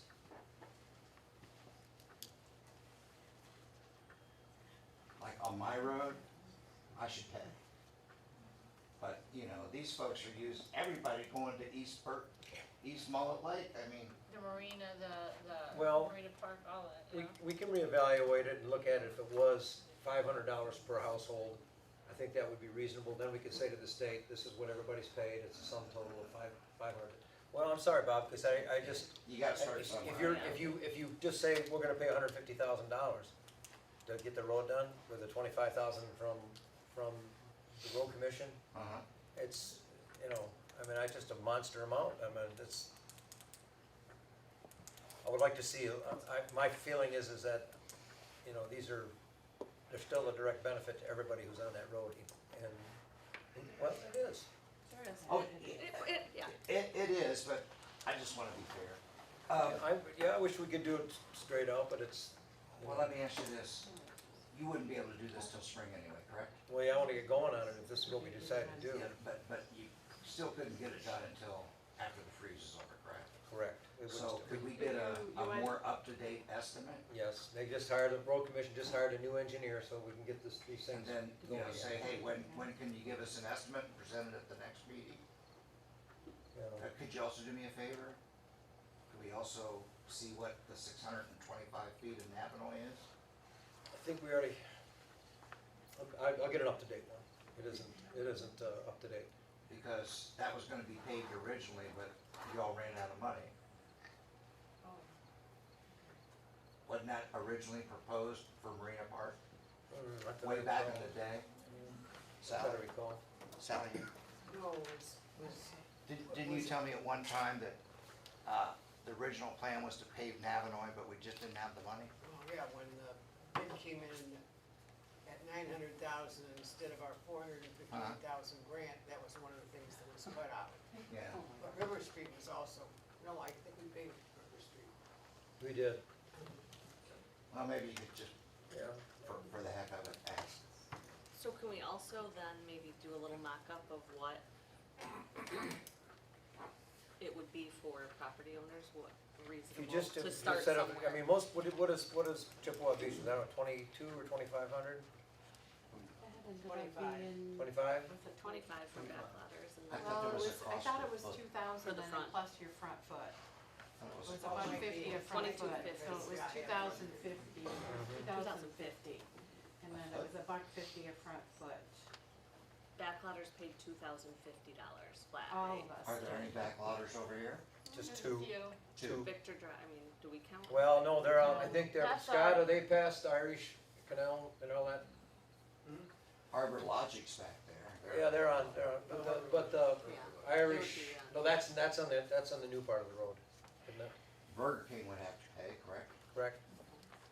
There's a couple houses back in there There's behind. two halls and Yeah, all that kinds, kind yeah. of back Well, why don't we argue about this later and get the Okay. prices?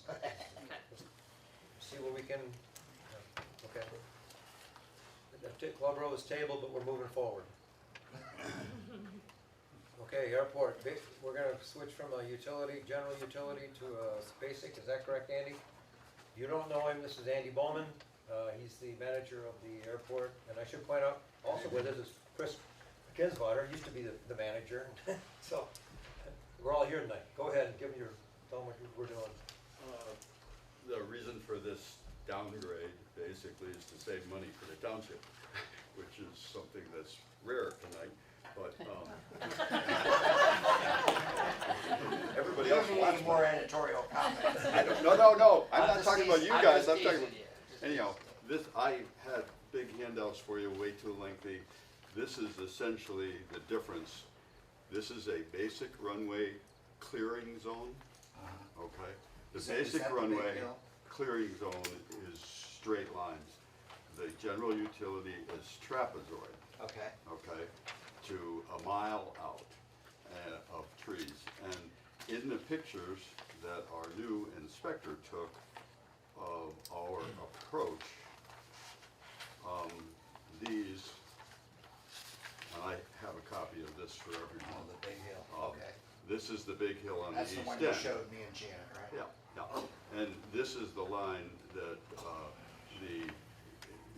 of the trees that violate the entrance. And these along I-75 are on the other end. So this is the east end towards the hill and this is towards I-75. And I don't know if the people who planted those trees on I-75 think it's a windbreak and that's their right of way across our property. So I don't know that we can cut those trees, I'm still investigating that. So anyhow, the inspector who came is a delightful young lady named Stephanie Whittinger, and this is her first year of doing any field work for the state, and she's a new hire, and because of COVID and other things, we haven't had any inspection. According to this report she wrote, since 2018, Chris? Yeah. Yep, so it's been 4 years because of the 2-year interruption with COVID. And then and a lot of the inspectors, including the one that inspected the airport when Norm Pratt was there, have gone on to other jobs or retired. And so I have requested a review and asked Stephanie to come back and explain how she did this, because I was at my wife's doctor's appointment when she did most of it, and I came back and met with her after all these dimensions were done. And I have consulted with Randy Collier, who has somewhat recommended we hire a consultant, which I'm reluctant to do, to try and debate this issue of what trees have to go. But Stephanie suggested that we have a grant, Bob, as you're aware and tenants are aware, and we have 3 more years to go. And Stephanie investigated with the superior officers at the Michigan Aeronautics Commission, and they will grant us absolution. We can leave the grant restrictions now. And I know, Bob, you've sort of expressed the idea we should never take a grant that has strings, and I don't disagree with you, because that costs us some That was the right money. thing to do at the time though, right? Pardon me? It was the right thing to do at the time. Yes, it was, and Chris wrote the grant. I know. So, at any rate, it was exactly the right thing to do.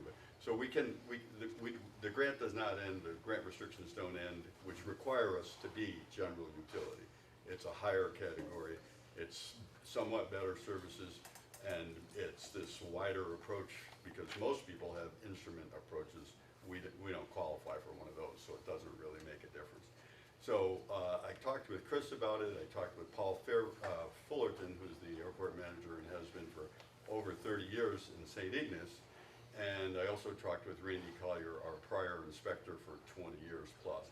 And they all said the only thing wrong with taking this step down to basic utility, it will lower your costs on tree removal, but it will restrict the state grants that you can get for the airport for future development.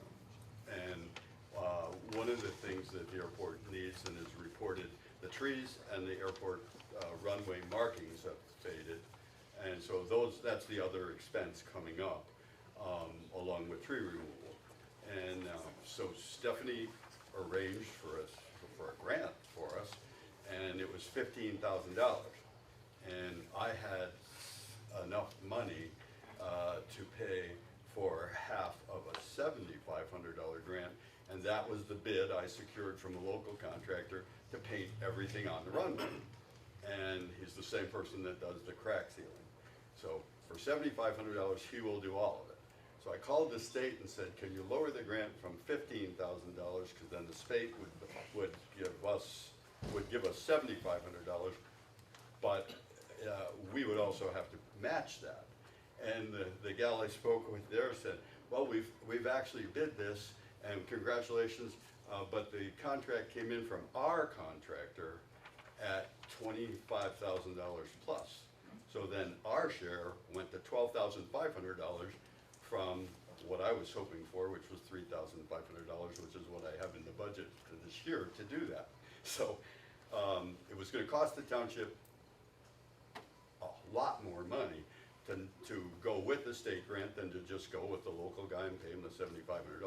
Does not have to be done this year. I see. So the state grant was like a penalty fee for, I mean, it was too big. And it was potentially, I hope I don't offend anybody, but it was potentially a large and maybe unionized contractor from downstate. And they have transportation issues, and I'm sure everything I've heard tonight, you know how government contracts always cost more than private ones. Because private companies don't print money, and they can't afford to just say, we're gonna do it this way, even if it's not practical. So my recommendation to the board is that they accept the step down 3 years early, which relieves us from tree cutting expenses. It does not relieve us from the other one, which will be, I'll save the money from this year and add it to the budget for next year or whatever to get the painting done. It's not an emergency there. So my recommendation to the board, and basically she has done the paperwork to take us down to basic already. So I'm asking for forgiveness rather than permission. Are the other hangar owners in agreement? Yes, the only question that came up, Bob, and actually I have not informed two of them, and I will do that, but the one question that came up was, would the insurance on this fairly large, fast airplane that is now based at the airport be impacted by the fact that it stepped down in category? And I called the aviation insurance company that I work with and asked the agent, and he said, that's the first time in 37 years I've been asked that question. He said, no, it won't. So that easily satisfies the owner. And you're not worried about this long-term impact of a downgrade? No, I mean, that basically what Norm Pratt and his wife and Gene Pizon did was they took the airport from a basic utility up to a general utility to meet the obligations to the state that the original grant carried with them. And we actually finally, after 22 years, complied with our grant restrictions last winter or last fall when we heated the sanitary facilities, is the way they put it. You have to have sanitary facilities. The other interesting thing, these rules were written so long ago, the other interesting thing was a telephone. And I asked Stephanie, the inspector, I can already admit to one flaw. We are general, and we're supposed to have a phone, And somebody took it out about 3 years ago or 4 years ago. And I think it used to go through a switchboard here, if that's possible, or the police station. Is that right? I mean, I don't know where I it don't went. ever remember I don't know, answering maybe anything we here. just paid the No bill. rotary phone. But anyhow, the Yeah. phone's We saw gone, it on and she Angie. said, no, with cell phones, we don't look for phones anymore, which makes perfectly good sense. So, as long as you are in agreement with the idea that we're gonna save money and still have a very nice asset for the local community, I think it's a good idea to take this step. Okay, so we need a motion that says, motion that we're moving from a basic, general utility to General general to basic. basic. I'll make it. I'll make that, is there support? I'll support you. And support's all in favor? Aye. Aye. Thank you, Andy, you did a lot better job than I would have done. Thank you for showing up today. Thank you for That coming. Totally confused me when I got the information. Do you so. wanna see the picture? I'm sorry, I neglected to, I drew the picture several times. I saw that. This yeah. is the rectangle and this is the trapeze, and I'm not exaggerating the dimensions of the Okay. But It with does your make a permission, difference. sir, I shall depart because I got a long drive before I get to dinner. Take care. Thank you. Yep, Nice thanks a lot. talking to you all. Thanks for coming, Chris. Okay, May I add one thing, Mike? yes, sure, Chris. On a funny note, the biggest thing that affected Norm every year was paying the $25 to be a basic airport. And when we went to the general, that was 50, and you should have seen Norm sweat over that. That's the amount of money. I can admit. Yeah, okay, Bobby? Okay, so we have received an offer to purchase Lot 19 in the industrial park. It is an offer for $25,000, which is what we have listed as our fair market price right now. From American Storage USA LLC. They have two contingencies on here of bank financing and the approval of the environmental study through Sheboygan County, before they would actually go through with the purchase, which makes sense.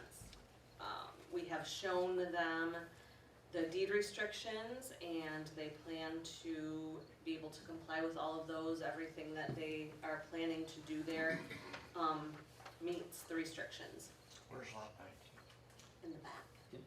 You know where you come into Commerce Park, where Freddie's at? It's the Next next one, one, next one. So we were talking about that in January.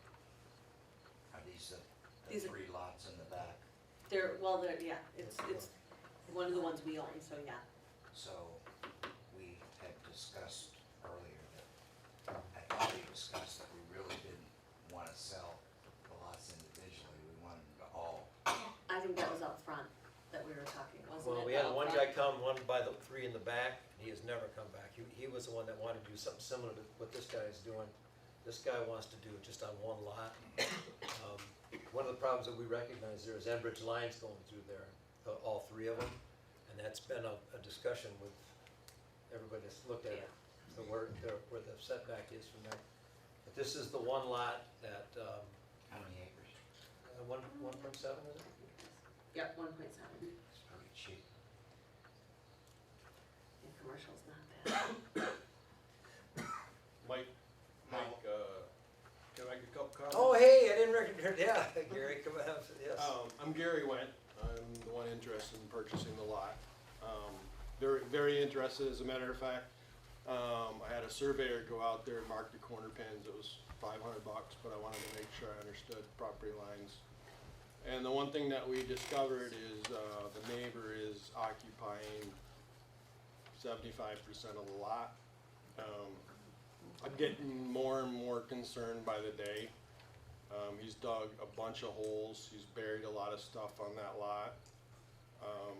I'm still very interested, don't get me wrong, but I wanna move forward with the project this fall. Summer hours are burning quickly. I drove by there before I came here. It doesn't look like he's moved a stick. So it kinda puts me in a predicament. My ask, and as far as purchasing other lots, if it went well, I'm very interested in purchasing the lot next to it, but, you know, I can't promise anything, but I'm very interested. By the day, I'm not feeling comfortable that Freddie's gonna exit that property. So my ask was if the lots are for sale up front.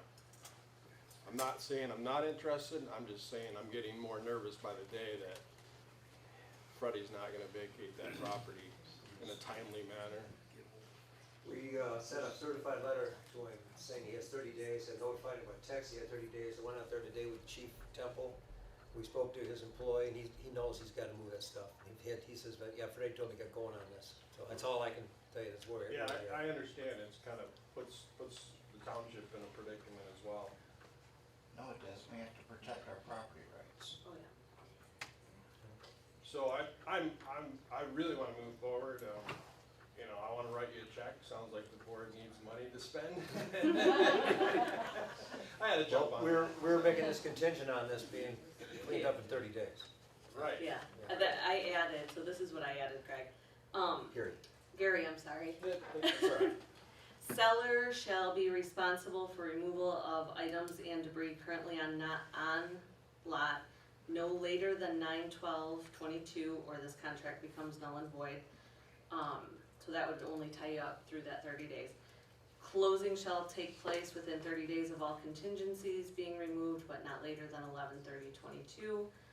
No tax prorations, because right now the lot is exempt. Buyer will assume the sewer assessment. A seller shall pay customary costs, title insurance, deed prep, seller closing fee, buyer to pay all of their customary closing costs. So that wasn't in that Yeah, form that yeah. you sent, so I just added that. And I think that covers everything if we were. So what's the sewer assessment, 8 grand? You That take is over the what I- payment, so he you take takes over the over, payment yeah. of the sewer. There's a sewer assessment on that lot. It would be 8 Joe grand. chose you can hook up the sewer. Yeah, well, it's 6, it's whatever, you know, And he's- we've been paying on it, so. He can just assume it's yearly payment. Why wouldn't, I thought, Go ahead. well, now I'm worried about the VA clinic, what are you gonna do with that? No, they get, that would be, actually, that's a change of use. Because of vacant property, we have to look at their floor plan, say, Cause I don't wanna And charge assign them our 8, rates. charge somebody else 6. you know, we gotta talk about that. You're right, yeah. I thought you had told me that when you had last talked to Brzezinski, that we couldn't charge more than 8 and we should charge 8. It's my, This is already an already He's talking about established VA assessment, clinic, though. right. So this one, he's just assuming the 1 RU that's there, so if whatever Oh, he builds were to okay. require 5 RUs. I understand. Those additional 4 would be at the 8,000. Because we've been paying those. Yes, because we've been paying on it, so just like if I sold you, So I have My a house question that for had you, one. there's 3 lots back there. yes. What is the effect of only selling 1 on the marketability of the other 2? I don't think anything on those back lots. we've had one guy look, similar to what Gary wants to do. One guy looked at all 3 lots, he had a plan, but he just never heard back from him. But the real interest has been on the front lots, with the 68 frontage. I think that's where you're gonna put something bigger in, and if we can get more commerce in to the back, and then it's a real commerce park, cause that's the other thing I don't know if we wanna talk about tonight, but Mike and Chief and I went over all of the deed restrictions and the people who are currently there and what needs to be done to really stay on top of that. Now, and then we found What kind of deed restriction? the deed restrictions on the lot, Yeah, so you what have to have, Green belt, you Green have to have belt, landscaping. yeah, and so there's quite a few things that need to be addressed, so, like you Is said, that gonna affect- protecting the interest of our property Is that is, gonna affect him? no, because he's read them all and he's gonna follow those when he builds. I already read them all. Yep, Yeah, So, I already contacted Enbridge and. I was hoping we could, just like the front, do the back. yeah, I don't know, I mean, I think if we've got someone willing to come in Where'd and. the estimate of value come from? It was based from what we had gotten from the realtors, from both And that realtors, really hasn't From Carpenter. changed. from both. It really hasn't changed too much since we have had. Yeah, and there hasn't been any, commercial sales to drive, to really drive or change that number. And I have to ask, are the front lots for sale? They Yes. are, they're much higher price, but yes. Okay, I'd like to What we get the have. prices from you. Okay. tomorrow, but. Yep. I seem to recall 150 to 200,000 for all three. Plus we have to have an easement for the programs. Can't hear you. Something I thought closer to 225. I have those sheet in there, I did Okay. bring that, I got those restrictions, but, Okay, so, motion to, so yeah, that's the purchase agreement. That is our offer, and so we need action or no action. Are you gonna have an out in case he wants to buy the front lots? Well, do you wanna add something like that? What is the ask? If we accept this purchase agreement, you're tied into this. If you decide to buy something If you want else, us we to ought to change give your you an mind, so out. do you want us to not I'm, act on I'm, this? I'm fine moving forward, but by the day, I don't see Freddie moving in that Right, timeframe. and so you have 30, if that's not done in 30 days, then you're out of this contract. Right, right. Okay. That's the big out. Don has a motion. Is there Motion support? to accept it. Yep, you did. You need the money, I second. Okay, all Okay. in favor? Aye. Welcome, neighbor. Okay,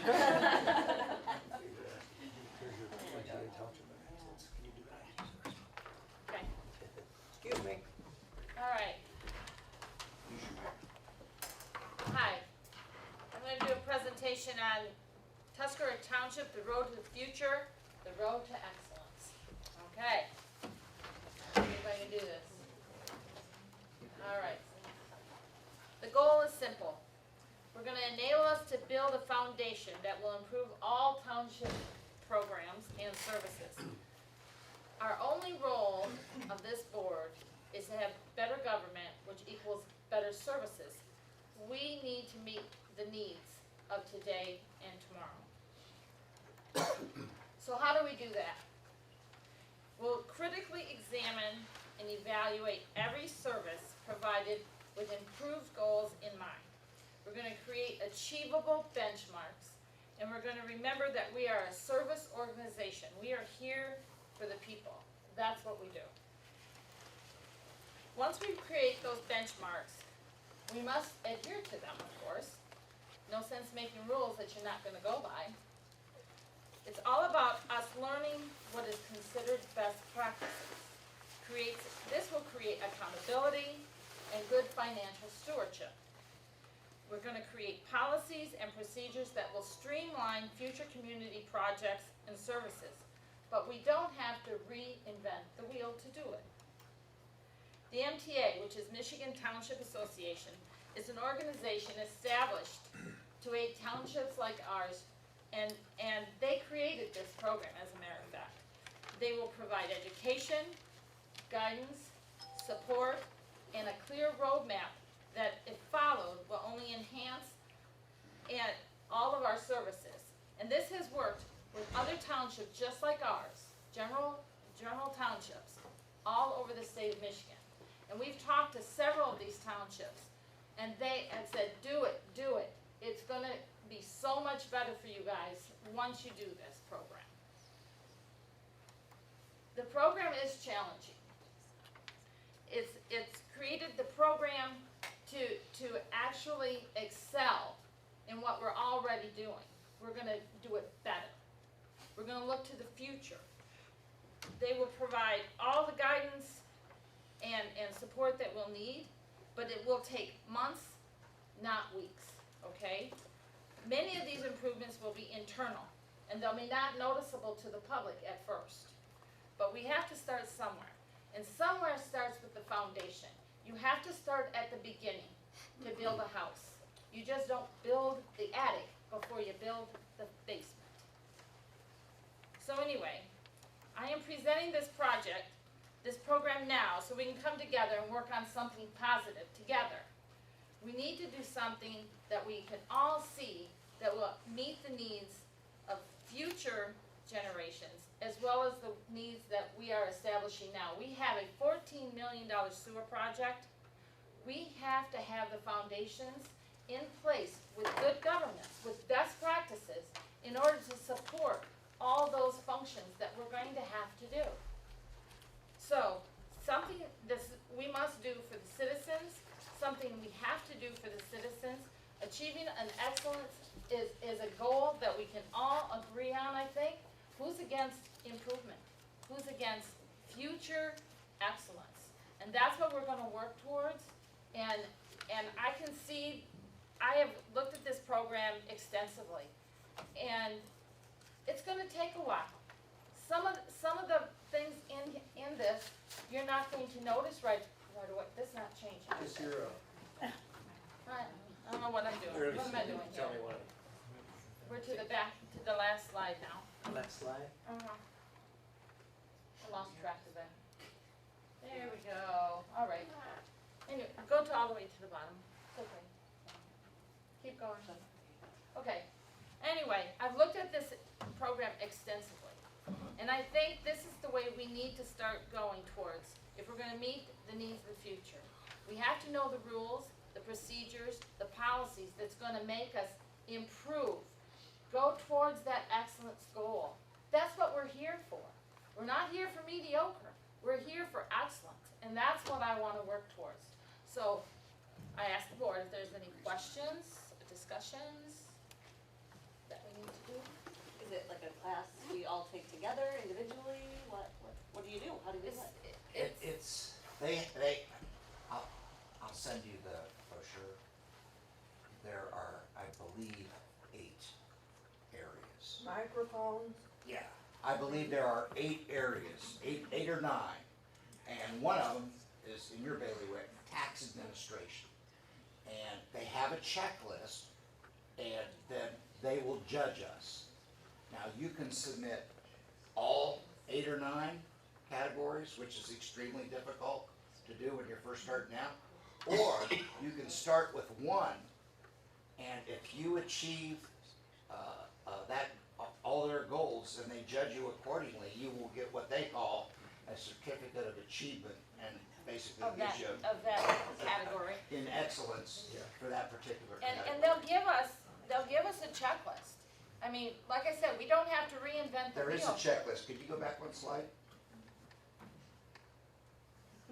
That's a sample checklist for governance. That's for the governance. biggest one, though. That's the biggest one. But you can do it step by step.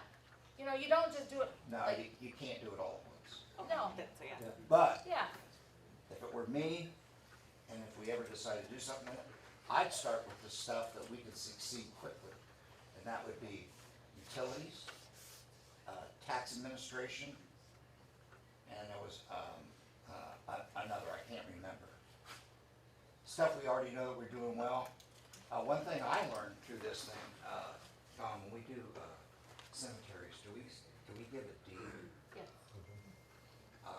So I talked to the only township that's won more than once, and Spring Lakes, and that township manager, Gordon, is a graduate of Harbor Springs High School, so he's willing to help us. But he said that until they got involved in this program, they never knew that the best practice was to give not a deed, but a permit. And I said, "Oh, you'll have to explain that to me sometime." It's like a burial permit, we do both. Yeah, but according to the MTA, deeds are out. And I'm like, well, I don't know anything about that. But So that's why we have there's a to. best practice we don't even Yeah. know about. We have to look at every category that we do and see if there's something better that we can be doing. And it's gonna be challenging, but it's not something, if we all work together, that we can't do. And we owe it to the people to try to be the best that we can be. That's what they put us here for. I think you would probably, with minor adjustments, be able to do the tax administration and get one. And I wouldn't do this now, when things slow down a bit in the winter. It's just a thought. Speak up a little bit, Bob. It's just a thought, that something we can do during the winter, but when I dug into their brochure and you look at this, well, there's metrics there. So there's no judgment call, and we've already met some of those. There's another checklist that's not there on financial, and all those policies that we had to pass for Right. USDA and for the audit, knocked off about half of that financial checklist. So we've done a lot already. We just don't, we need to get organized about have a checklist, boom, boom, boom, that we can go by and say, oh yeah, we got those already, let's work on these 5, and then that category is done. And then we've reached, you know, as best that we can in that category, and we can go to the next. And it's something that we can work on together. You know, everybody's doing their own statutory duties, which is great, but we have to come together to make it better, you know, and work on it together. This is a big deal in MTA. When you go to This is MTA huge. things, that's one of the big celebrations and award ceremonies when they. Absolutely. Now, there is one thing I don't like about it, and that's an over-reliance on education. It's almost like, oh, if you wanna be in our program, you gotta pay us. Oh, yeah. Yeah, you have to come to all our classes, but But but what they're they did- willing to help us even without doing But what that. they did tell me now, because of COVID, all of that has changed. You can do a 1-hour webinar All on, the time, I do them all the time. They're on, not on just- MTA, and that qualifies you. So it's not a big deal like it was, To have to go to the conference. Yeah. yeah, and spend a lot of money, waste your whole day driving, blah, blah, blah. Yeah, but this is what I was thinking that we could do to compete in the future. Because these projects that we're doing are getting more and more expensive, more and more complicated. The application process, all this stuff. We need to have everything in place, so when we do something, it can be done more efficiently, so we're not like freaking out like, oh my gosh, what's all this, you know? We'll have the foundation set that we can move forward faster and more effectively. So I looked online, and all those policies that we passed, that we were trying to figure out and get from one county or another current county, guess what?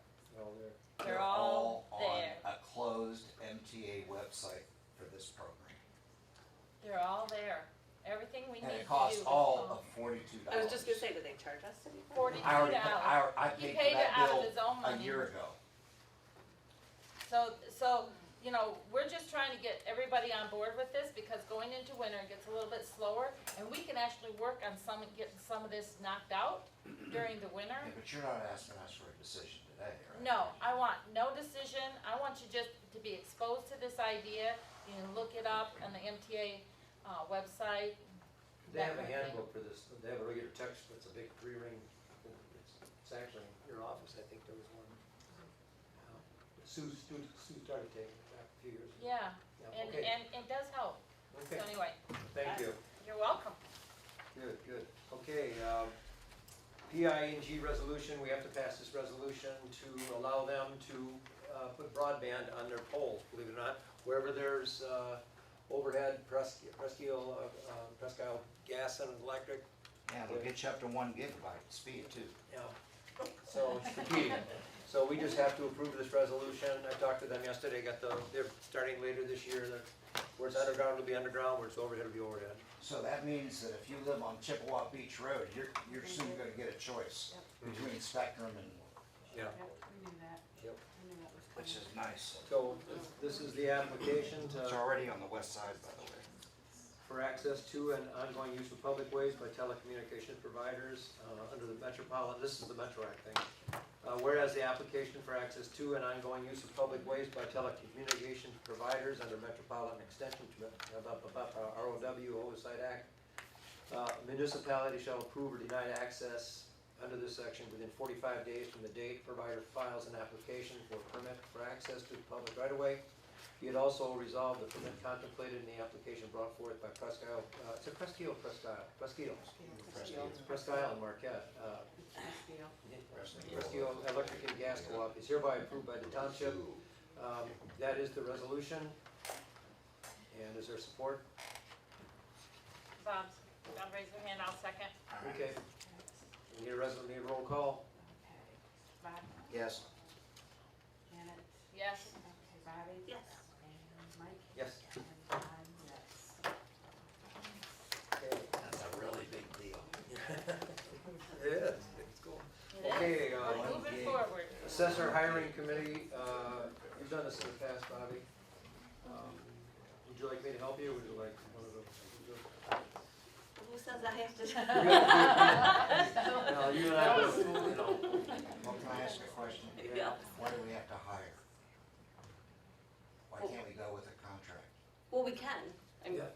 to interview, We gotta someone to go interview. through the interview process and to negotiate that. If I would say, my own personal thought is you're gonna have some people who want a contract, some people who wanna be an employee. So whoever is talking with these people may have to come back to the board if that needs to be a board decision between the two. Then we'd have to come back to the board before anyone was actually hired. I'd like to But- start with the company because of the cost of benefits. Okay, so I'm, Well, we have, reasons that we don't give benefits now.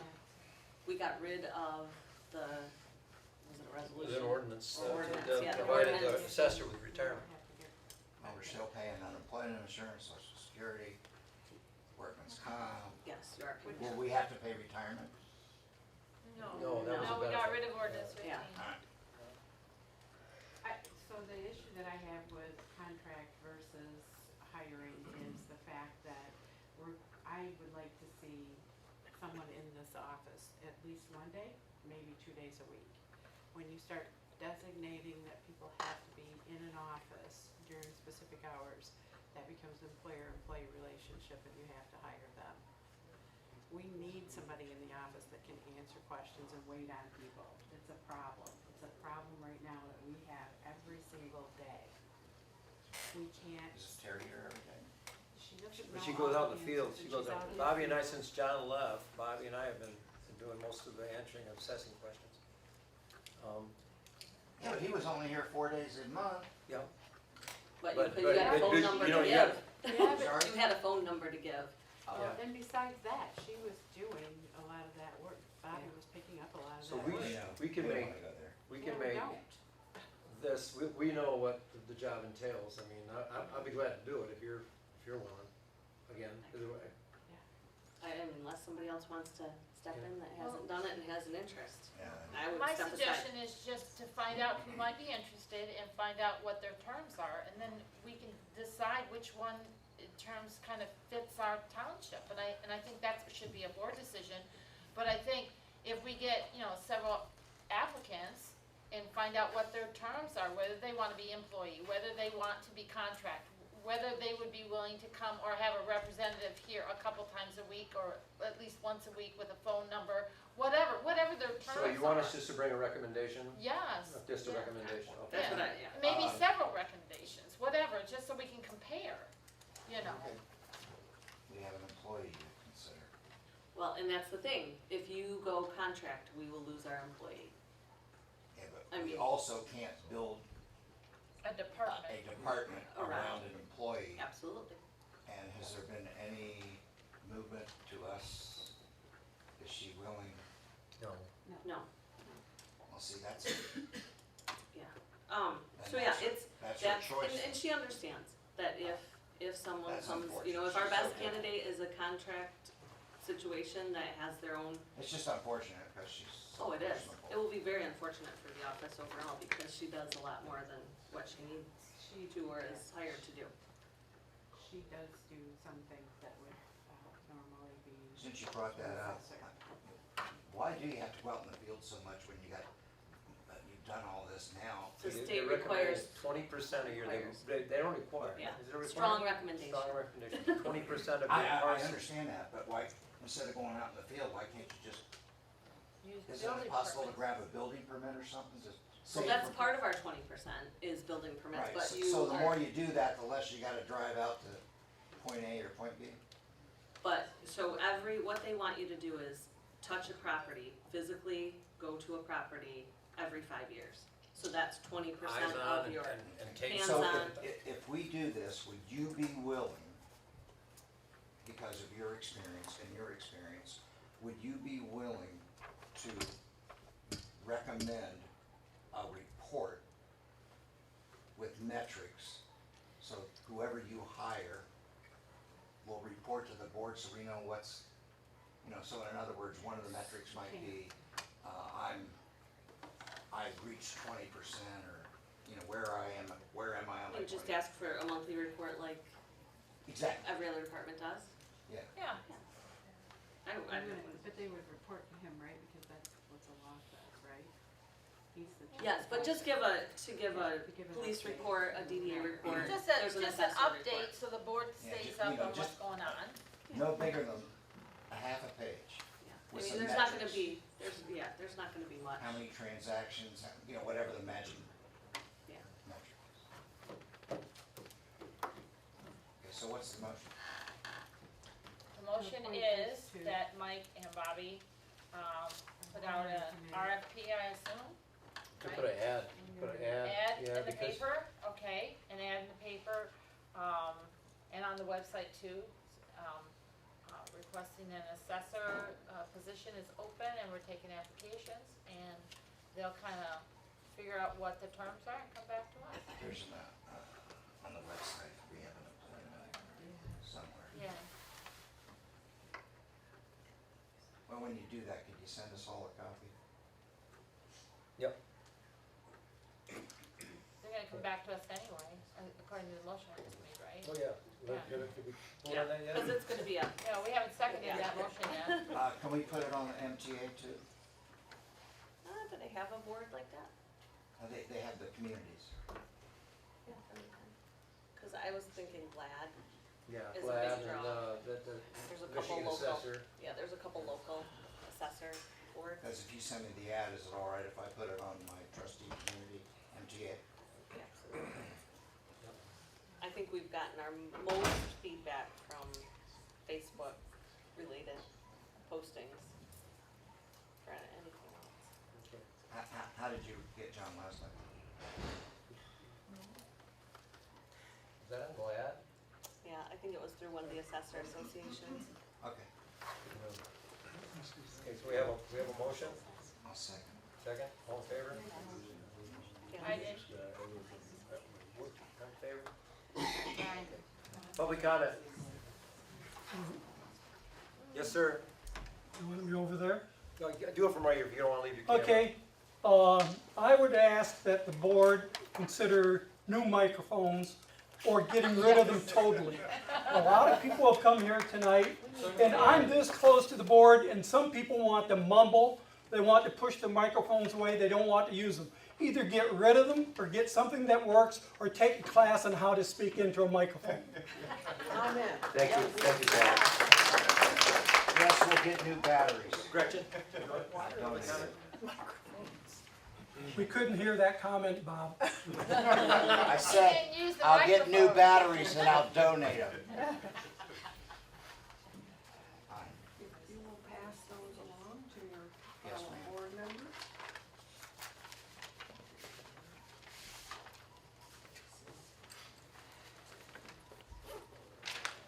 I'm sorry, I had it upside down. I think there's none. Thank you. Okay, thank you. Yeah, thank you. Those are petitions that have been signed by members of the community on the Waban Beach and Chippewa, parts of Chippewa Beach and Frontenac Road. We are taking a proactive step here. That's Bob Fraser. Messing with the I was mics. trying to pass you the microphone.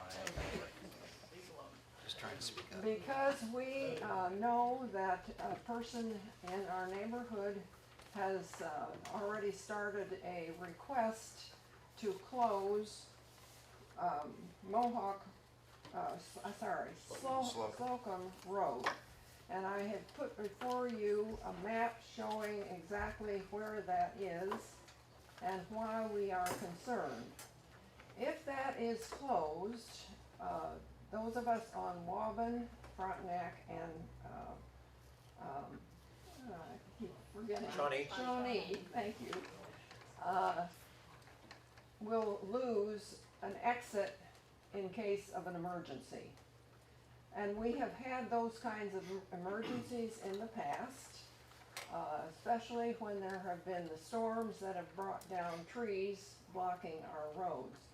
We are even more concerned about the possibility of fire. And therefore, we are asking that you deny the request that this person is going to make to close that road. I would like to give you just a little bit of history. I've been here on that beach longer than most of you have been alive, and know that the origin of that road was from logging times.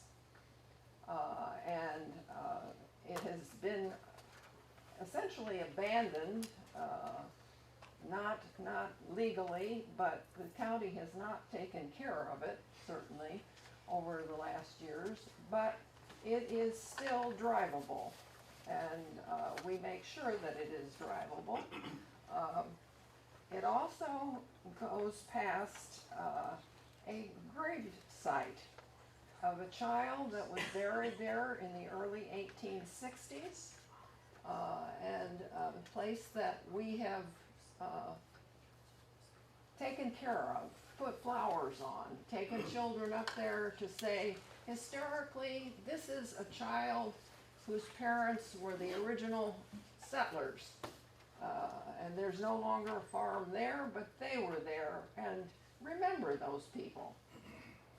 At this point, we have not got good access to that gravesite because the person who is up there trying to get this road closed has put no trespassing signs across his property. So other people have rebuilt other smaller trails so that we can get there. But we are asking you to please, when that comes before this board or whatever township entity has some say in this, will you please deny his possibility to close that road? Thank you, Fred. Thank you. Okay, public comment? Yep. Yes, sir. Good evening. My name's Scott John Cox. My wife Laura and I, we moved up, we're new residents in Indian River, October of 21. We're really happy to be here. We love it here. Although we're new residents to Indian River, we're not new up north. We've been coming up here for years. Laura grew up here. Her dad owned an excavating business in Shipwagon for 50 years, and her mom was a clerk in Monroe Township for 43 years. So long history of family up here. I got some notes I jotted down, so I'm going to read them. Hope you don't mind. We have been following all the comments and letters to the editor in the resorter from pre-election through primary election results.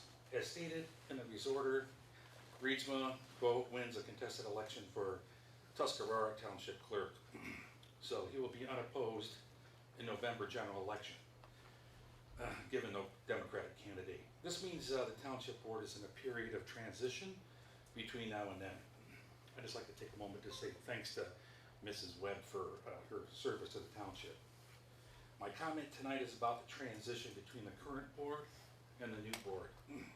You may remember Obama instructed his staff to follow the example of George W. Bush transition in 2008, who said he could not have been more professional or more gracious, making sure that we had a smooth transition. Speaking for myself, and hopefully many residents, we would like to see this board be just as professional and gracious during our transition. Please utilize this transition period to finalize all old business as your primary transition goal and preparation for the new board. Sorry, I'm a little nervous. I speak a lot at work, but not often in front of a crowd of people I don't know. But thanks for your time. Thank you.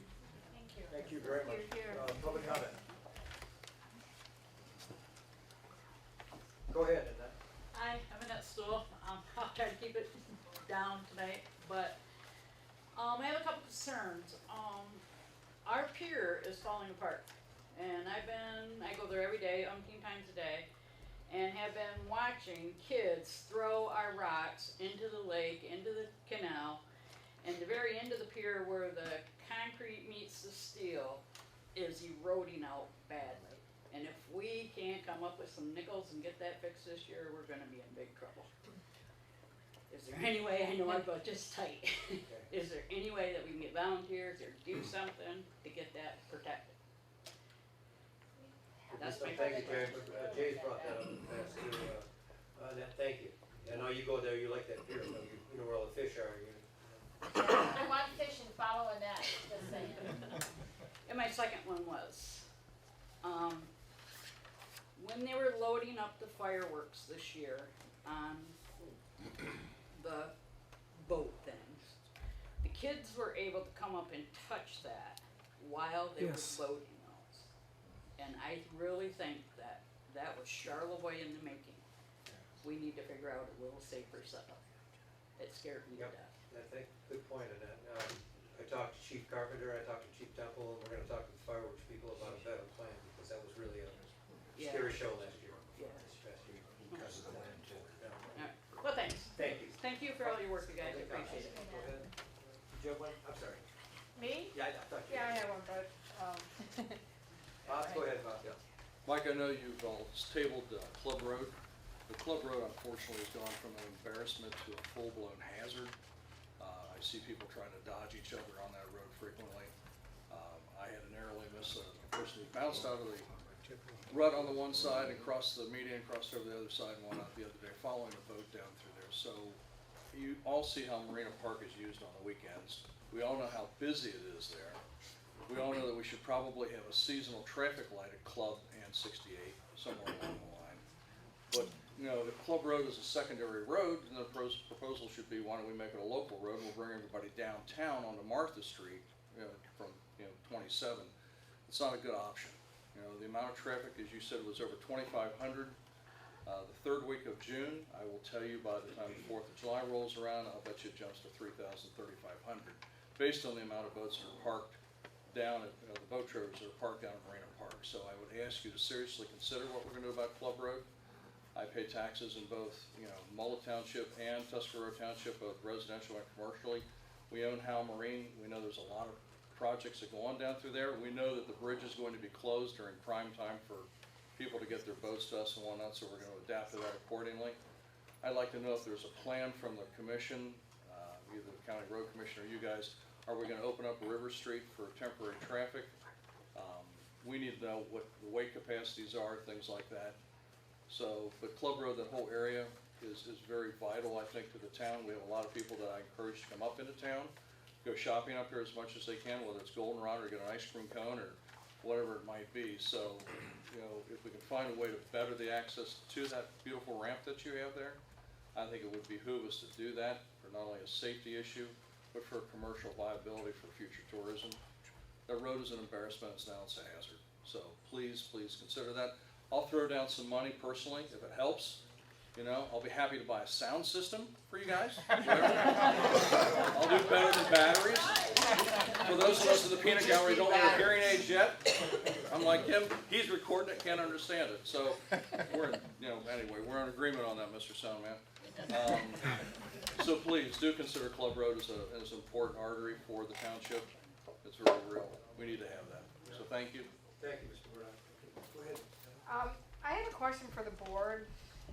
Do you guys support like what the Chambers does, and does the Chambers support what you do? Because I worked the beer tent and I was very disappointed. I saw 2 board members at the beer tent and that was it. And I think you guys should work more together. I mean, you were fly in, fly out. Bobby, you were there 2 nights and I didn't see any of these guys. And I just think you guys should support each other. Oh, you were there. I think you guys should support each other more to make it more a united township. That's a good point. We have been bringing to the DDA about how we want to make the chamber and the DDA work more in concert for all these activities throughout the year. So I think that's a real good point. That's what we're working toward. And until the chamber. Right, they don't have anybody, I get that right now. But the DDA is interested in doing that. But I was disappointed, and I've been going to that for many years, and Mr. Ridley has played at it. Bobby, I think I've seen a couple times, but I'm not in Sue when she was on the board, but I just think you guys need to support each other a whole lot more than you do. Thank you, Beth. Public comments. Public comment is closed. Board comment? Any board comments?